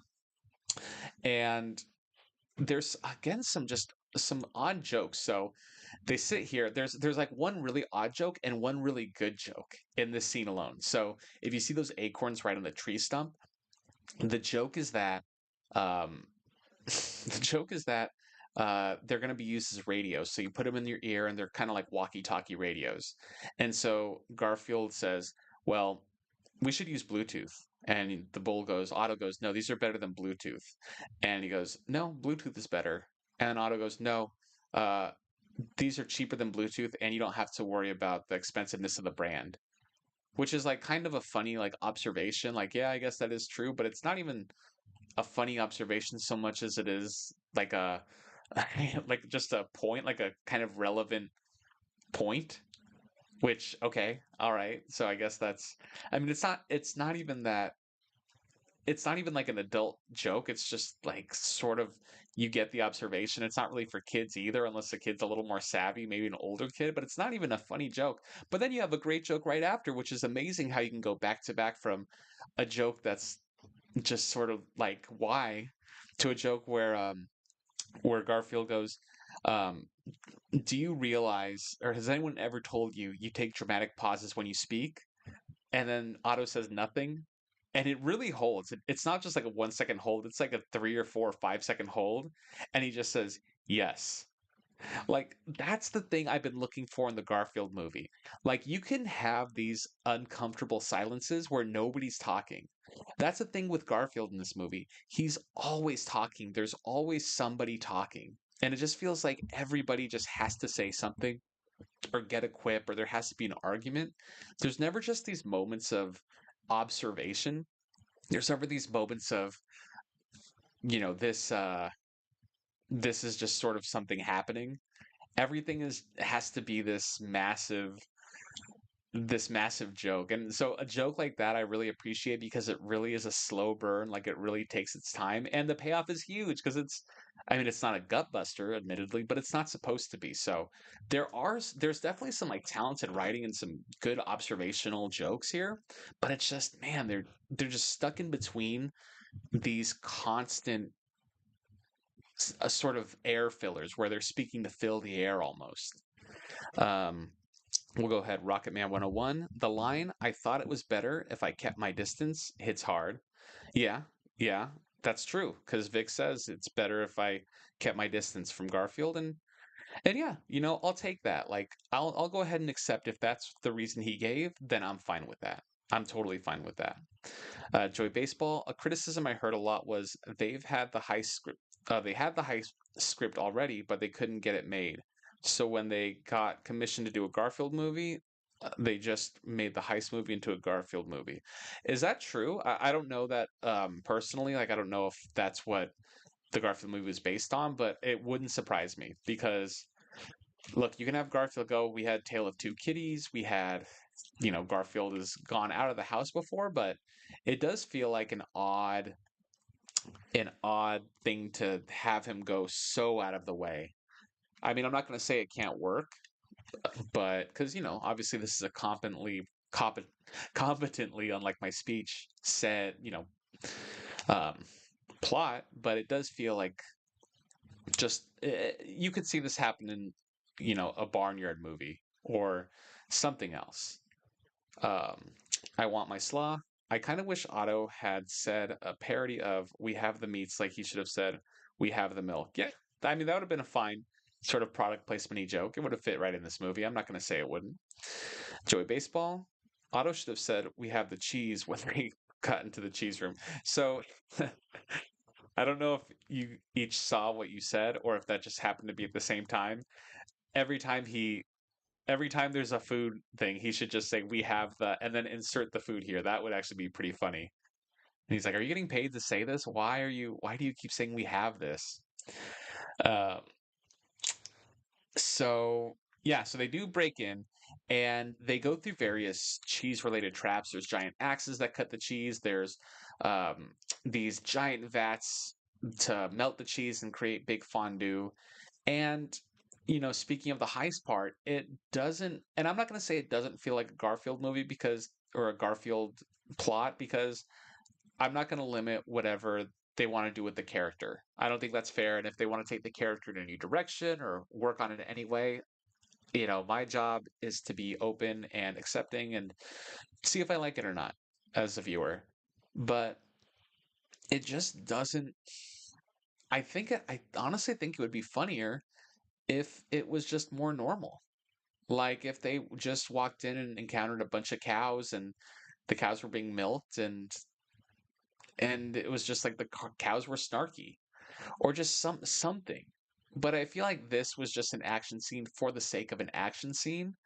And I always like to view a movie and the scene, if I like the scene or not, is it a relevant scene? So they get into here, they get into the factory, and they ask themselves, and I ask myself, is this scene where they're going through the action, is it relevant? Could the story be told without it? Is there something that happens here that propels the movie forward? And I understand all action scenes aren't. Some of them are just to get from one location to another, to learn exposition, to see how characters react in situations. That's fine. But this one, I feel like it wasn't really needed. Like unless the joke is that these cheeses are huge.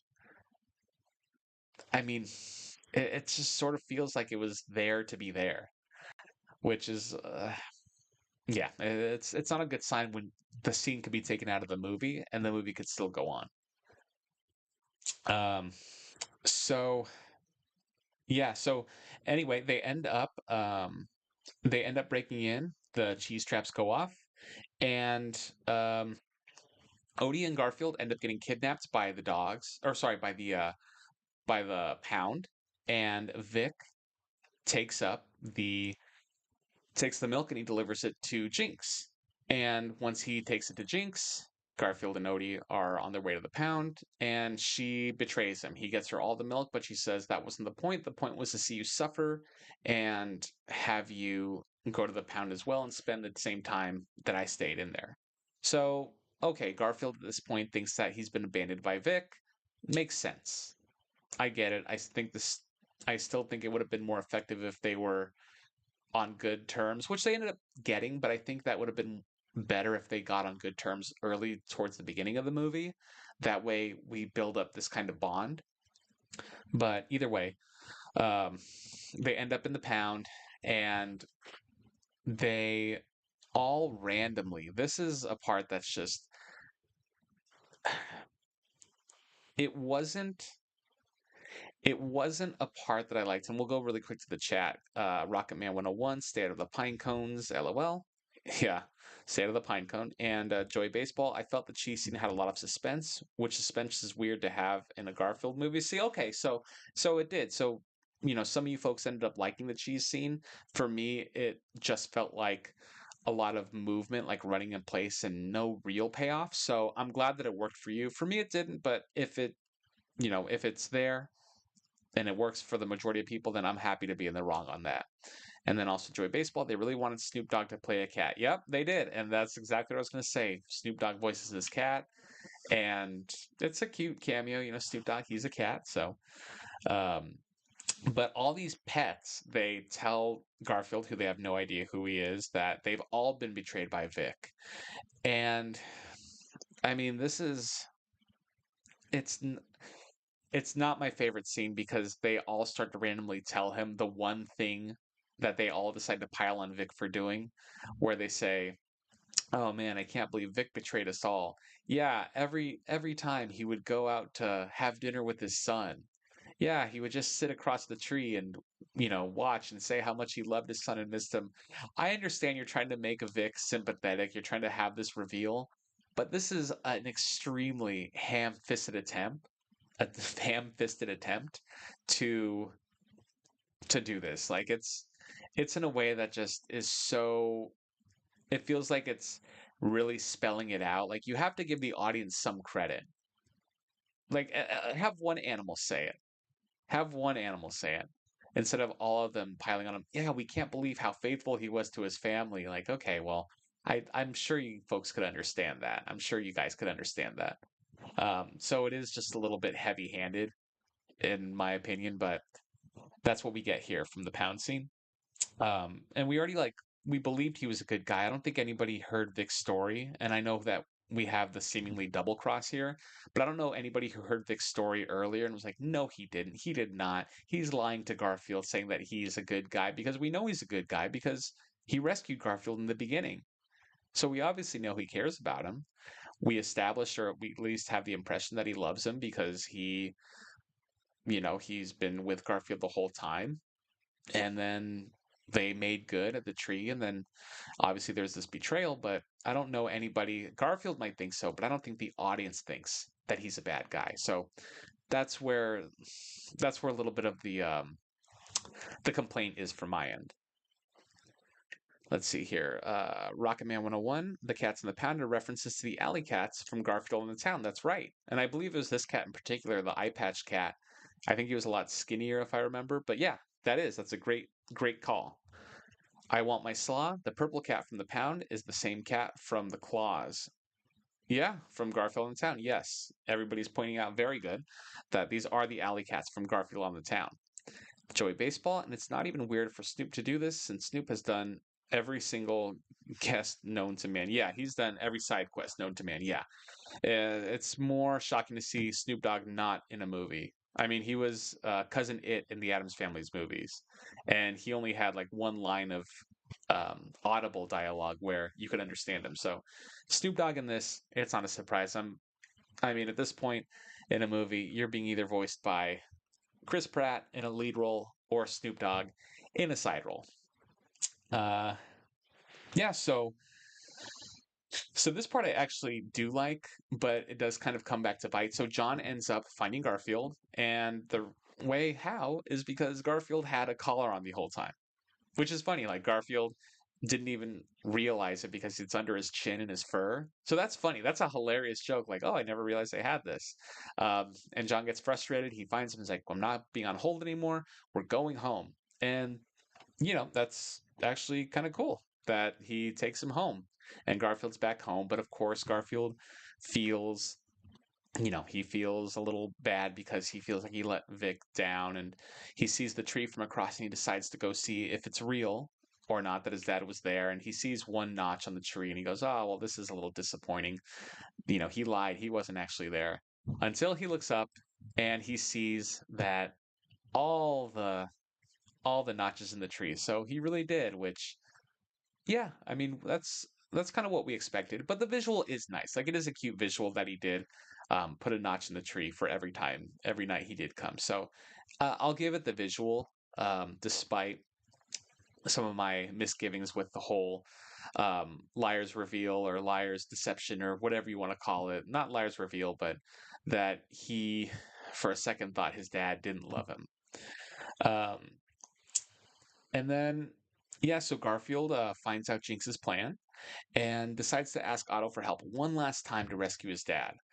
And again, we have the thing where Otto throws Garfield from there, and he has Odie.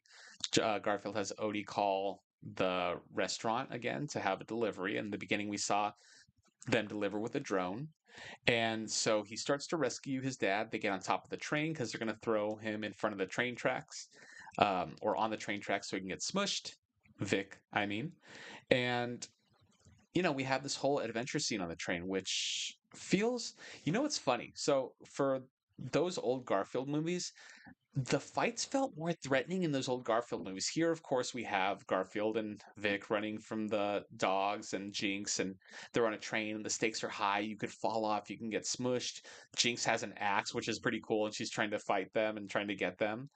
Um, but I feel like when they did, I think it was Garfield on the Town, when the Alley Cats had a fight, or when they would gang up around Garfield, like he would, still be kind of being funny, but he would be really scared, and you would see him shake, and that felt like for Garfield, for someone who comes off as so confident and cocky, to see him shake and be scared, that had a lot more weight for me than these scenes do here.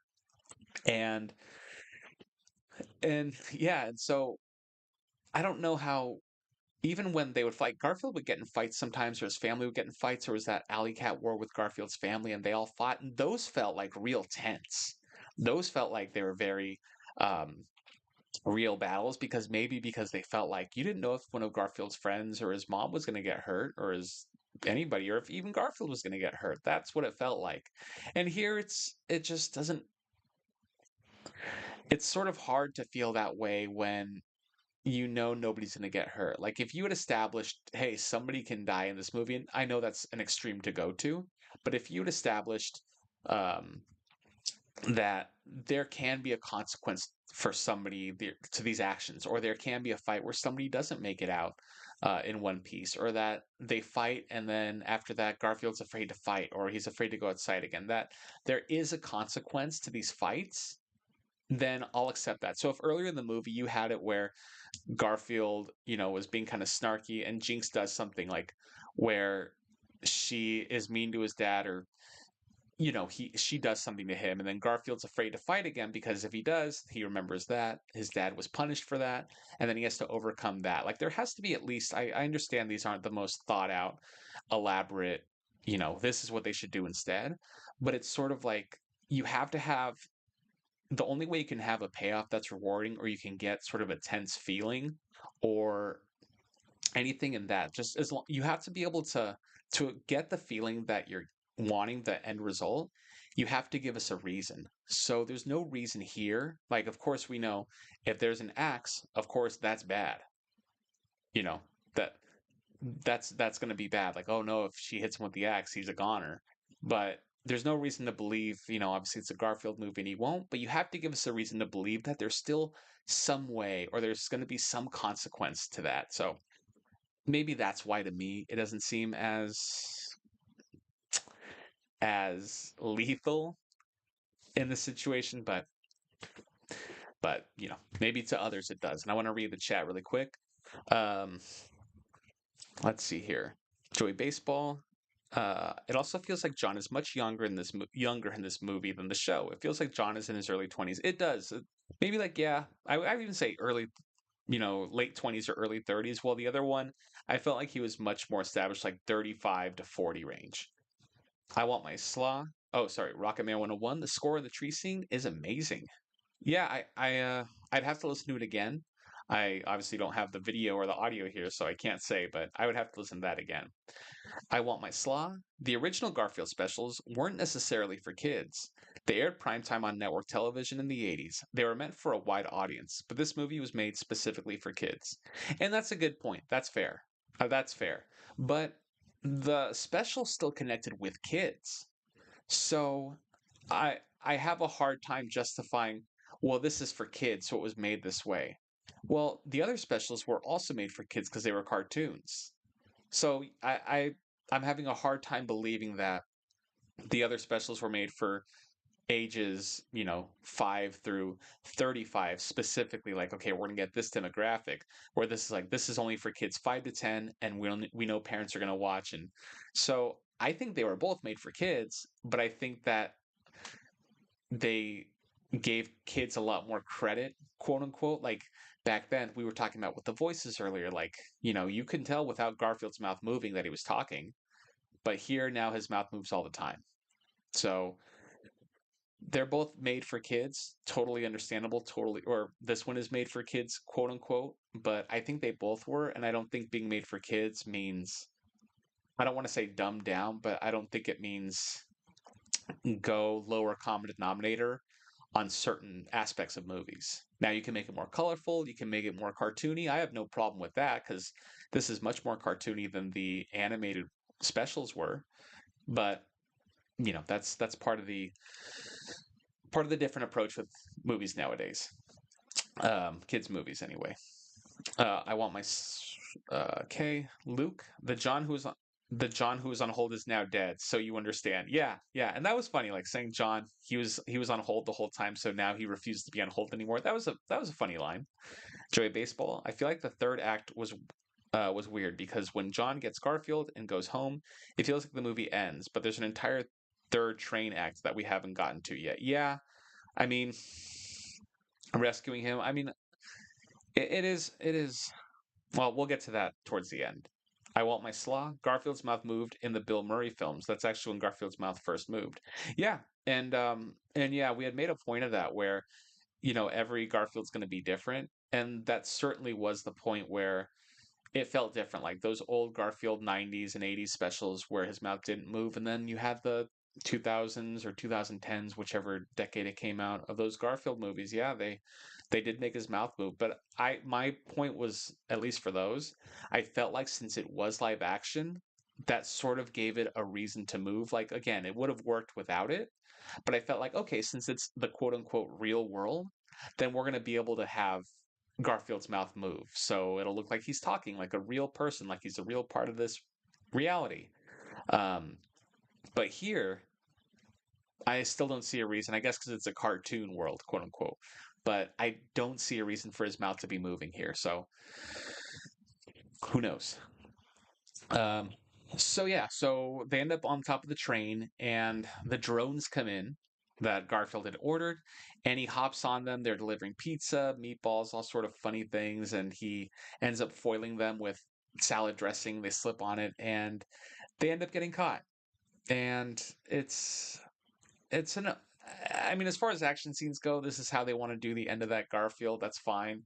But um, they end up getting in a trench coat and using the pet translator to talk to the woman, the dog catcher or the pet catcher, and she ends up taking Jinx, who again, I love this. Like this is really funny because even though she's alone, she's still glowing because she's mad. I think that's actually really funny.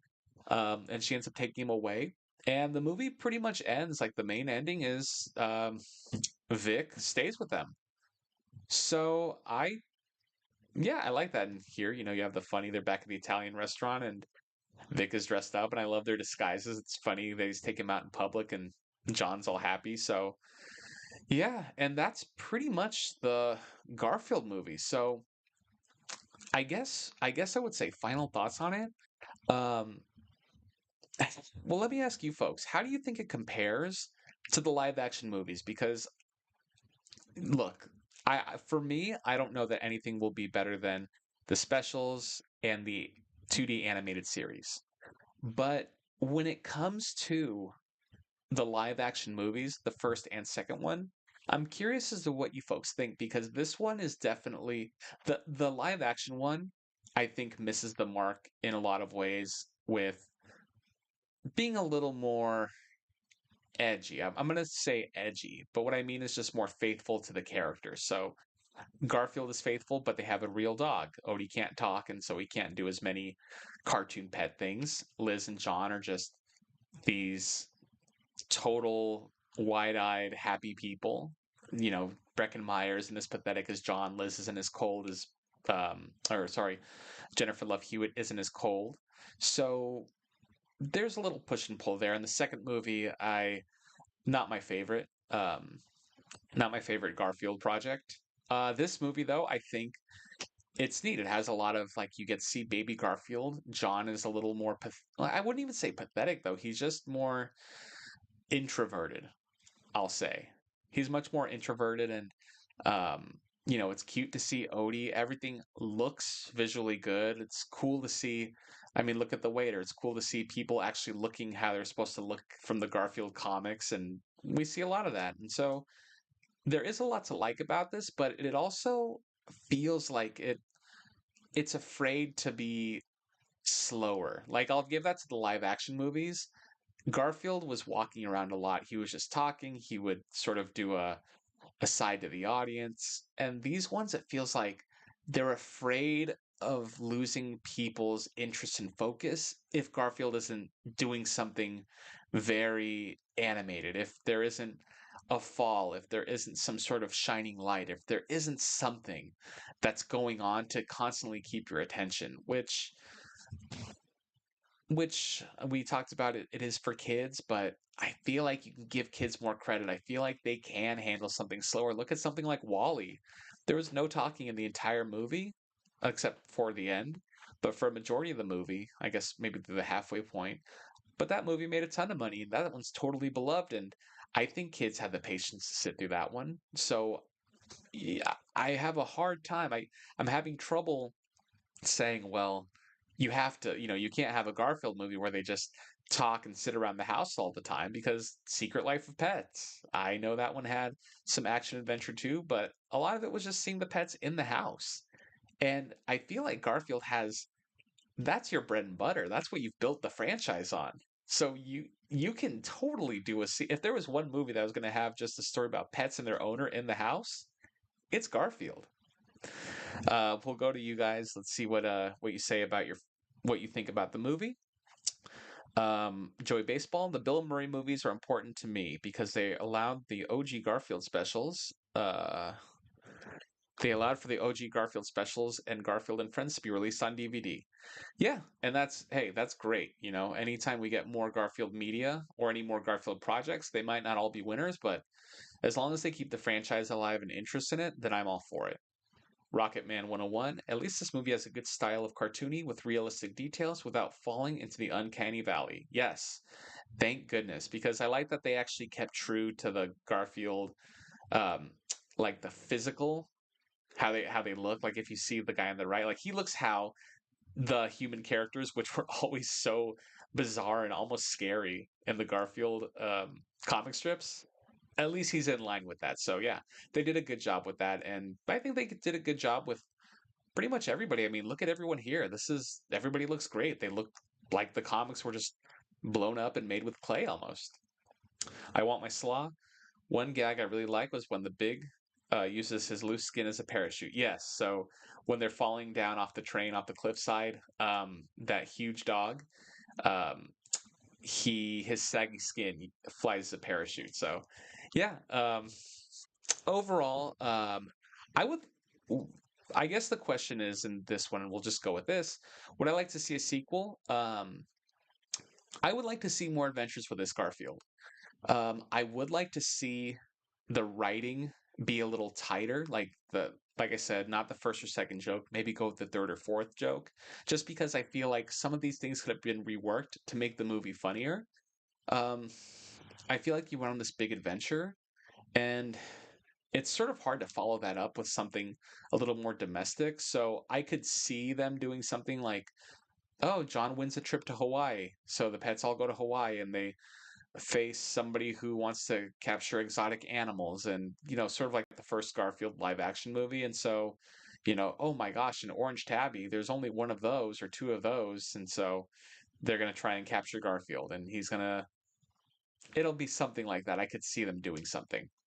But I would like to see a bigger role for John. I'd like to see a little more. Um, I'd like to see them hold back a little more as far as what they feel like they need to do to make Garfield fun and exciting to watch. Like, I don't think they have to necessarily make him um, that wild and crazy and outrageous. He's a reserved character. He can get by on his personality alone. They don't need action. So focus a little more on Garfield's personality. Uh, Focus a little less on outrageousness and just really work on the jokes. Other than that, I think the movie looks great. I think the characters are all in line. I'd like to see more of that explored, and hopefully we get a second Garfield movie. And yeah, I'm hopeful, and hopefully this renews interest in the character and respect, and that we just keep getting more projects, and they're of really good quality. Um, let's go ahead and Joey Baseball. I like that this movie was made by Alcohol Studios, which is a smaller studio instead of being made by one of the big three animation studios. Is it Alcohol? Okay. I don't know. I want my slaw. Well, I hope the sequel won't be a heist. Not that it was bad, but I don't want two movies in a row of that. Yes, I agree. Yeah, if you don't like that, then don't watch any of the Ocean's 11 sequels because they're all heist movies. Rocket Man 101, better than the live action and CG straight to DVD movies. Yeah, I would say it's better than Tale of Two Kitties. If you want something more Garfield cartoon, definitely go for this over the original live action movie, but there's some stuff to like about the live action. I appreciate how they brought Garfield into the real world. Um, Joey Baseball, I wouldn't mind a prequel origin story of the ox and cow without Garfield in it. Yeah, I would like to see that as a DVD extra. Remember those where they would have DVD extras and you could find little cool stories about that? Those were the days. So yeah, I mean that's pretty much it. I mean that's the whole thing. We spent a little over an hour and a half. So I'm just curious, we've finished the movie. What did you guys think of the live retrospective? I'm really just curious about what you folks like. I'm sorry that it did dip out about halfway through, but we got to the whole thing. And did you folks enjoy doing a live retrospective? I'll say what I liked and what I could definitely see being improved upon. Obviously, the stream dropping out, not ideal. Hopefully, like I said, if you folks want to make a donation, that way I can reinvest, get a computer that can actually handle live streaming and um, proper editing for some things that I still do myself. Getting a mic cover so you don't hear me breathing and smacking my lips or my tongue against my teeth all the time, especially in recorded videos. If you folks want to, like I said, donate $1 or $1,000 or hey, just your time, that's enough for me. So I definitely appreciate that. But yeah, I as far as this goes, I think things I would like to see in the future. Like I love talking to you folks. It brought up a lot of fun points and a lot of fun trivia that I might not have thought of or that I wasn't aware of, and I learned some stuff during it. That was super cool. I think it'd also be fun to have somebody else who, like, let's say we did a movie next time about, if we did Iron Giant or something, then then I think it'd be fun to have somebody maybe who had worked on Iron Giant or somebody who's a huge fan or maybe a collector, somebody who's really knowledgeable about it, go through it with us. I think that'd be something that'd be really fun to do. But other than that, I had a great time, and like I said, if you folks have any comments, leave them here right now, and I'll go ahead and check on them. 6:10. I mean, why don't we go just the last 5 minutes? We'll go the last 5 minutes. We'll just kind of take it from here. Joey Baseball. No, the studio that made Garfield is called Alcon Studios. My phone corrected it to alcohol. Okay, so maybe okay, good because I was like I don't know if that's correct, but Alcon Studios. Okay, perfect. Um, Rocketman 101. I plan on having a Garfield themed birthday next year. That is awesome. I love that. It's theme parties are cool. I never had a theme party, I don't think myself, but they're always fun dressing up or having, as a kid, decorations, theme like that. So, yeah, hopefully you'll take pictures and share them with us. I want my slaw. I liked it, but my question is, how do you determine which ones you do live retrospective and the pre-recorded ones? So the live the live retrospective, this one in particular, I'm just a Garfield fan and I hadn't seen the movie. And so I watched it and I didn't want to dedicate a whole video, pre-recorded video to it because I've already done the specials and then I did the trailer examination. And this isn't a specifically Garfield channel. So I wanted to talk about it, but I didn't know the best way to do it. And I thought, well, it'd be kind of cool because I know that there's people out there who really do enjoy Garfield on the channel that um, are subscribed. So I thought, hey, why not just kind of talk about it in a way where I can still do a retrospective on it? I don't have to spend the time or the money having it edited. Uh, and I don't want it to take up a spot as well. So I thought, why not just kind of come here? It's not the tightest, obviously. I need to get better about tightening up the script. I kind of wanted to see what it was like just going a little more free with it. I still have my notes written. Um, so I definitely want to have that tightened up. But that's why this was a live retrospective one. And maybe I'll do something where I'll have like a poll on there, or I'll just set a community post where I can say, let me know which ones you folks want to do for a live retrospective next time. And then maybe we can do that, unless you folks are comfortable with me just choosing all the live retrospectives. I'm okay with that too. But yeah, the pre recorded ones, those are ones I want to specifically talk about. And these live ones, they could be anything. If you folks want me to go see a movie out or that just comes out on streaming or DVD, or if you want me to see a movie in theaters and talk about that, if you want it to be old movies too, or if you want it to be just strictly new movies, I'm open to any and all suggestion for the live retrospectives. Luke, I actually like this movie. Sure, it's not that great, but out of all the Garfield movies, it's the best, which isn't a high bar. Yeah, I mean, if you say this is the best one, I'm definitely not going to argue with you. there's definitely a lot to like about it. A lot that I think can be improved on, but I don't think it's a necessarily bad movie, and it was tolerable. Um, I don't watch a lot of 3D animation. I don't think they're all bad, but they're just not my style as far as storytelling and characters. But this one, maybe because I'm so attached to the character, I felt like it was more tolerable and it was enjoyable and it didn't betray the character. In a way, I thought there was some improvements that could have been made, but it wasn't so egregious where I was like, they just totally got this wrong. They totally failed Pause Inc. So I liked it for that. Um, let's see here. Rocket Man 101. I had fun in the stream. Thanks for reading my comments and happy holidays. Happy holidays as well, Rocket Man 101. Thanks for joining us. Yeah, I want to do these at least once a month. I would do them twice a month you know, if folks show up. So, we'll go ahead and see.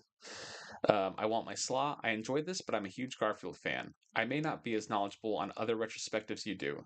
And that's okay. I don't think I'm going to choose anything that's going to be so out there that it's going to be impossible. I would like to focus on maybe a little more mainstream stuff on the live retrospectives, so maybe you won't be as lost. Like maybe we could do something next time, like the new Transformers movie that came out, the one where him and Optimus Prime and Megatron are friends. They grew up friends. Maybe we could do something like that, or maybe we could do one of the animated Godzilla movies, or maybe we could do something new. If you guys want to do, I don't know, if you want to do Minions or something, we can do Minions or Mitchell and the Machines or anything. I'm open for anything, so it doesn't have to just be strictly new stuff or strictly obscure stuff. We can do anything on this, so I'll definitely be open for that. Joey Baseball, I'm a huge Iron Giant fan. I would love to join you talking about that movie. Yeah, yeah, that would be a good one to do. Iron Giant, we might have to get on that one because yeah, I'm hoping to get somebody from Iron Giant to talk to us soon. So stay tuned. If we do, that'd be a great one to do a live retrospective. Heck yeah. Rocket Man 101, a migration live retrospective would be cool. Yeah, and that's what I'm talking about. Like we can do more current movies. So if that's something that you folks like, um, yeah, I'll put up a community poll. Maybe we can get one more before um maybe we can get one more. Let me see. Today's the 8th, right? Yeah, I mean, who knows? Maybe we can get one more before the new year. Maybe we can get one. I was gonna say next week. I don't know if anybody's gonna be available next week because I don't want to do one right before the weekend before Christmas and New Year's is gonna be a little tight. So if we don't get one before the end of the month, we'll definitely do one before January. Maybe I'll put up a poll and see what people want to do for the live retrospective. I want my slaw. I'm just glad that the Garfield legacy will live on, and this is how you enhance the legacy. Superman has changed and done a lot of different things over the past 100 years, but it keeps it relevant. I agree 100%. Like, look, Garfield's going to be around a lot longer than any of us are. So, if this is if this is going to get you mad, just wait till 70 years down the line. Joy Baseball, have you ever heard of Bozo the clown who Binky and Krusty from Simpsons is based on? I have, yeah. I actually have heard of Bozo. And we'll go the last 3 minutes, folks, because then, it's been a 2 hour stream and um I'd love to, but I'm sure I'm keeping everybody up way past their bedtimes. So we'll go the last 3 minutes. So if anybody else, why don't we do this? Why don't you list a couple recommendations of movies you would like to see live retrospectives of, and I'll read them out really quick, and I'll keep them on the notes. And since you folks were here for the first one, I'll go ahead and see about hopefully putting them in a poll, and maybe we'll do a live retrospective of that one. So we got 3 minutes left, and yeah, that was fun. That was fun. So I'm just gonna wait for you folks to put that down. But I would say that went really, really well, and I am so happy that we I'm so happy that we ended up being able to stream the whole time, and only one time it didn't go that it dipped out. And for anybody who's been here with me on these streams before knows that they can dip out. So I really cannot say enough how much I appreciate you folks sticking through with that and coming back, because I know that was probably a little scary, but 2 minutes. So let's, I want to see. I know somebody mentioned Iron Giant migration. I'm definitely going to have those on the list. So come on, 2 minutes. Let's see what you folks say as far as the live video retrospectives go. I'm very curious as to what other recommendations you'll do. Um, but other than that, I guess I'll just give one little update for the channel in case anybody's interested. So the last unicorn was supposed to come out today. Unfortunately, due to copyright issues that are excessive, um, un, I'll just say excessive. Um, Unfortunately, I wasn't able to post it. I have everything ready. The thing came out great. So I'm gonna have to see about how to do it. I've done with the Pippi Longstocking and Once Upon a Forest where I do just pictures. I can do that, but I I don't know. Do you folks mind if it's a picture one? Because I really didn't want to make it just pictures because I like the video ones, and it sort of is disappointing. But maybe I'll do some kind of hybrid of it. But we'll see. But I'll give you folks a little preview for what's going to come up next then while I get that worked on. So we're not going to have a video on in 3 weeks, which is going to be the 29th. We're going to take a little holiday break and we're going to come back 3 weeks later, which is, I don't know the exact date. Um, but the first video of the new year, which I'll have the date posted up and I'll let you folks know when it comes up, is going to be the Disney Channel show, well, Disney Channel and then CBS show, Marsupilami. You folks remember Marsupilami? Yeah, that one is, the show itself is good, but the history behind it is wild. And when I was researching it, I never would have expected it. So be ready to start January out with Marsupilami. I'm excited for that. I'm going to go ahead and read these last chats, and then we'll go ahead and get out of here, folks. I want my slaw. I think out of the live action movies based on cartoons, the 1994 Flintstones with John Goodman was the best adaptation. That's a great one. And you can't forget about the first Scooby Doo movie, too. That was really good. Joy Baseball, have you thought about going into Studio Ghibli films? I'm not an anime fan, but I love Totoro and Kiki. I've only seen Kiki's Delivery Service. I've never seen that. Or I've only seen Kiki, but I want to watch the other ones. I do want to watch them. So maybe that'll be something for a live retrospective because I also don't want to put out like um, a recorded, like a pre-recorded one, a normal channel video where it's something that everybody does. That's why I wanted to do The Last Unicorn because I didn't see hardly any um, reviews on that. And same thing with Marsupilami. But I would do Studio Ghibli, sure, yeah, if folks wanted to see it, if you wanted to chat along, so that seems like a movie everybody, or um, a company that everybody seems to like. So maybe we'll do a Kiki's Delivery Service one, because that's one I haven't seen in a while. That'd be a fun one to revisit. Rocketman 101, Under the Boardwalk would be a good live retrospective, very underrated movie. I don't know if I've seen that. I'll have to check it out though. I want my slaw. I don't mind a slideshow video because I understand copyright is invasive, and if they're giving you a hard time already, limited still images is the way to go. And yeah, I'm gonna try some stuff. Hopefully at the end of January, early February, I'll be able to put it out in some capacity. So maybe we'll do just a quick audio clip, and then the rest will be still images. So we'll see that. I really like Kiki. Yep, Joey Baseball. Can't agree with you more. I really like that movie. I watched it all the time when it would come on Disney Channel. So that was a really good one.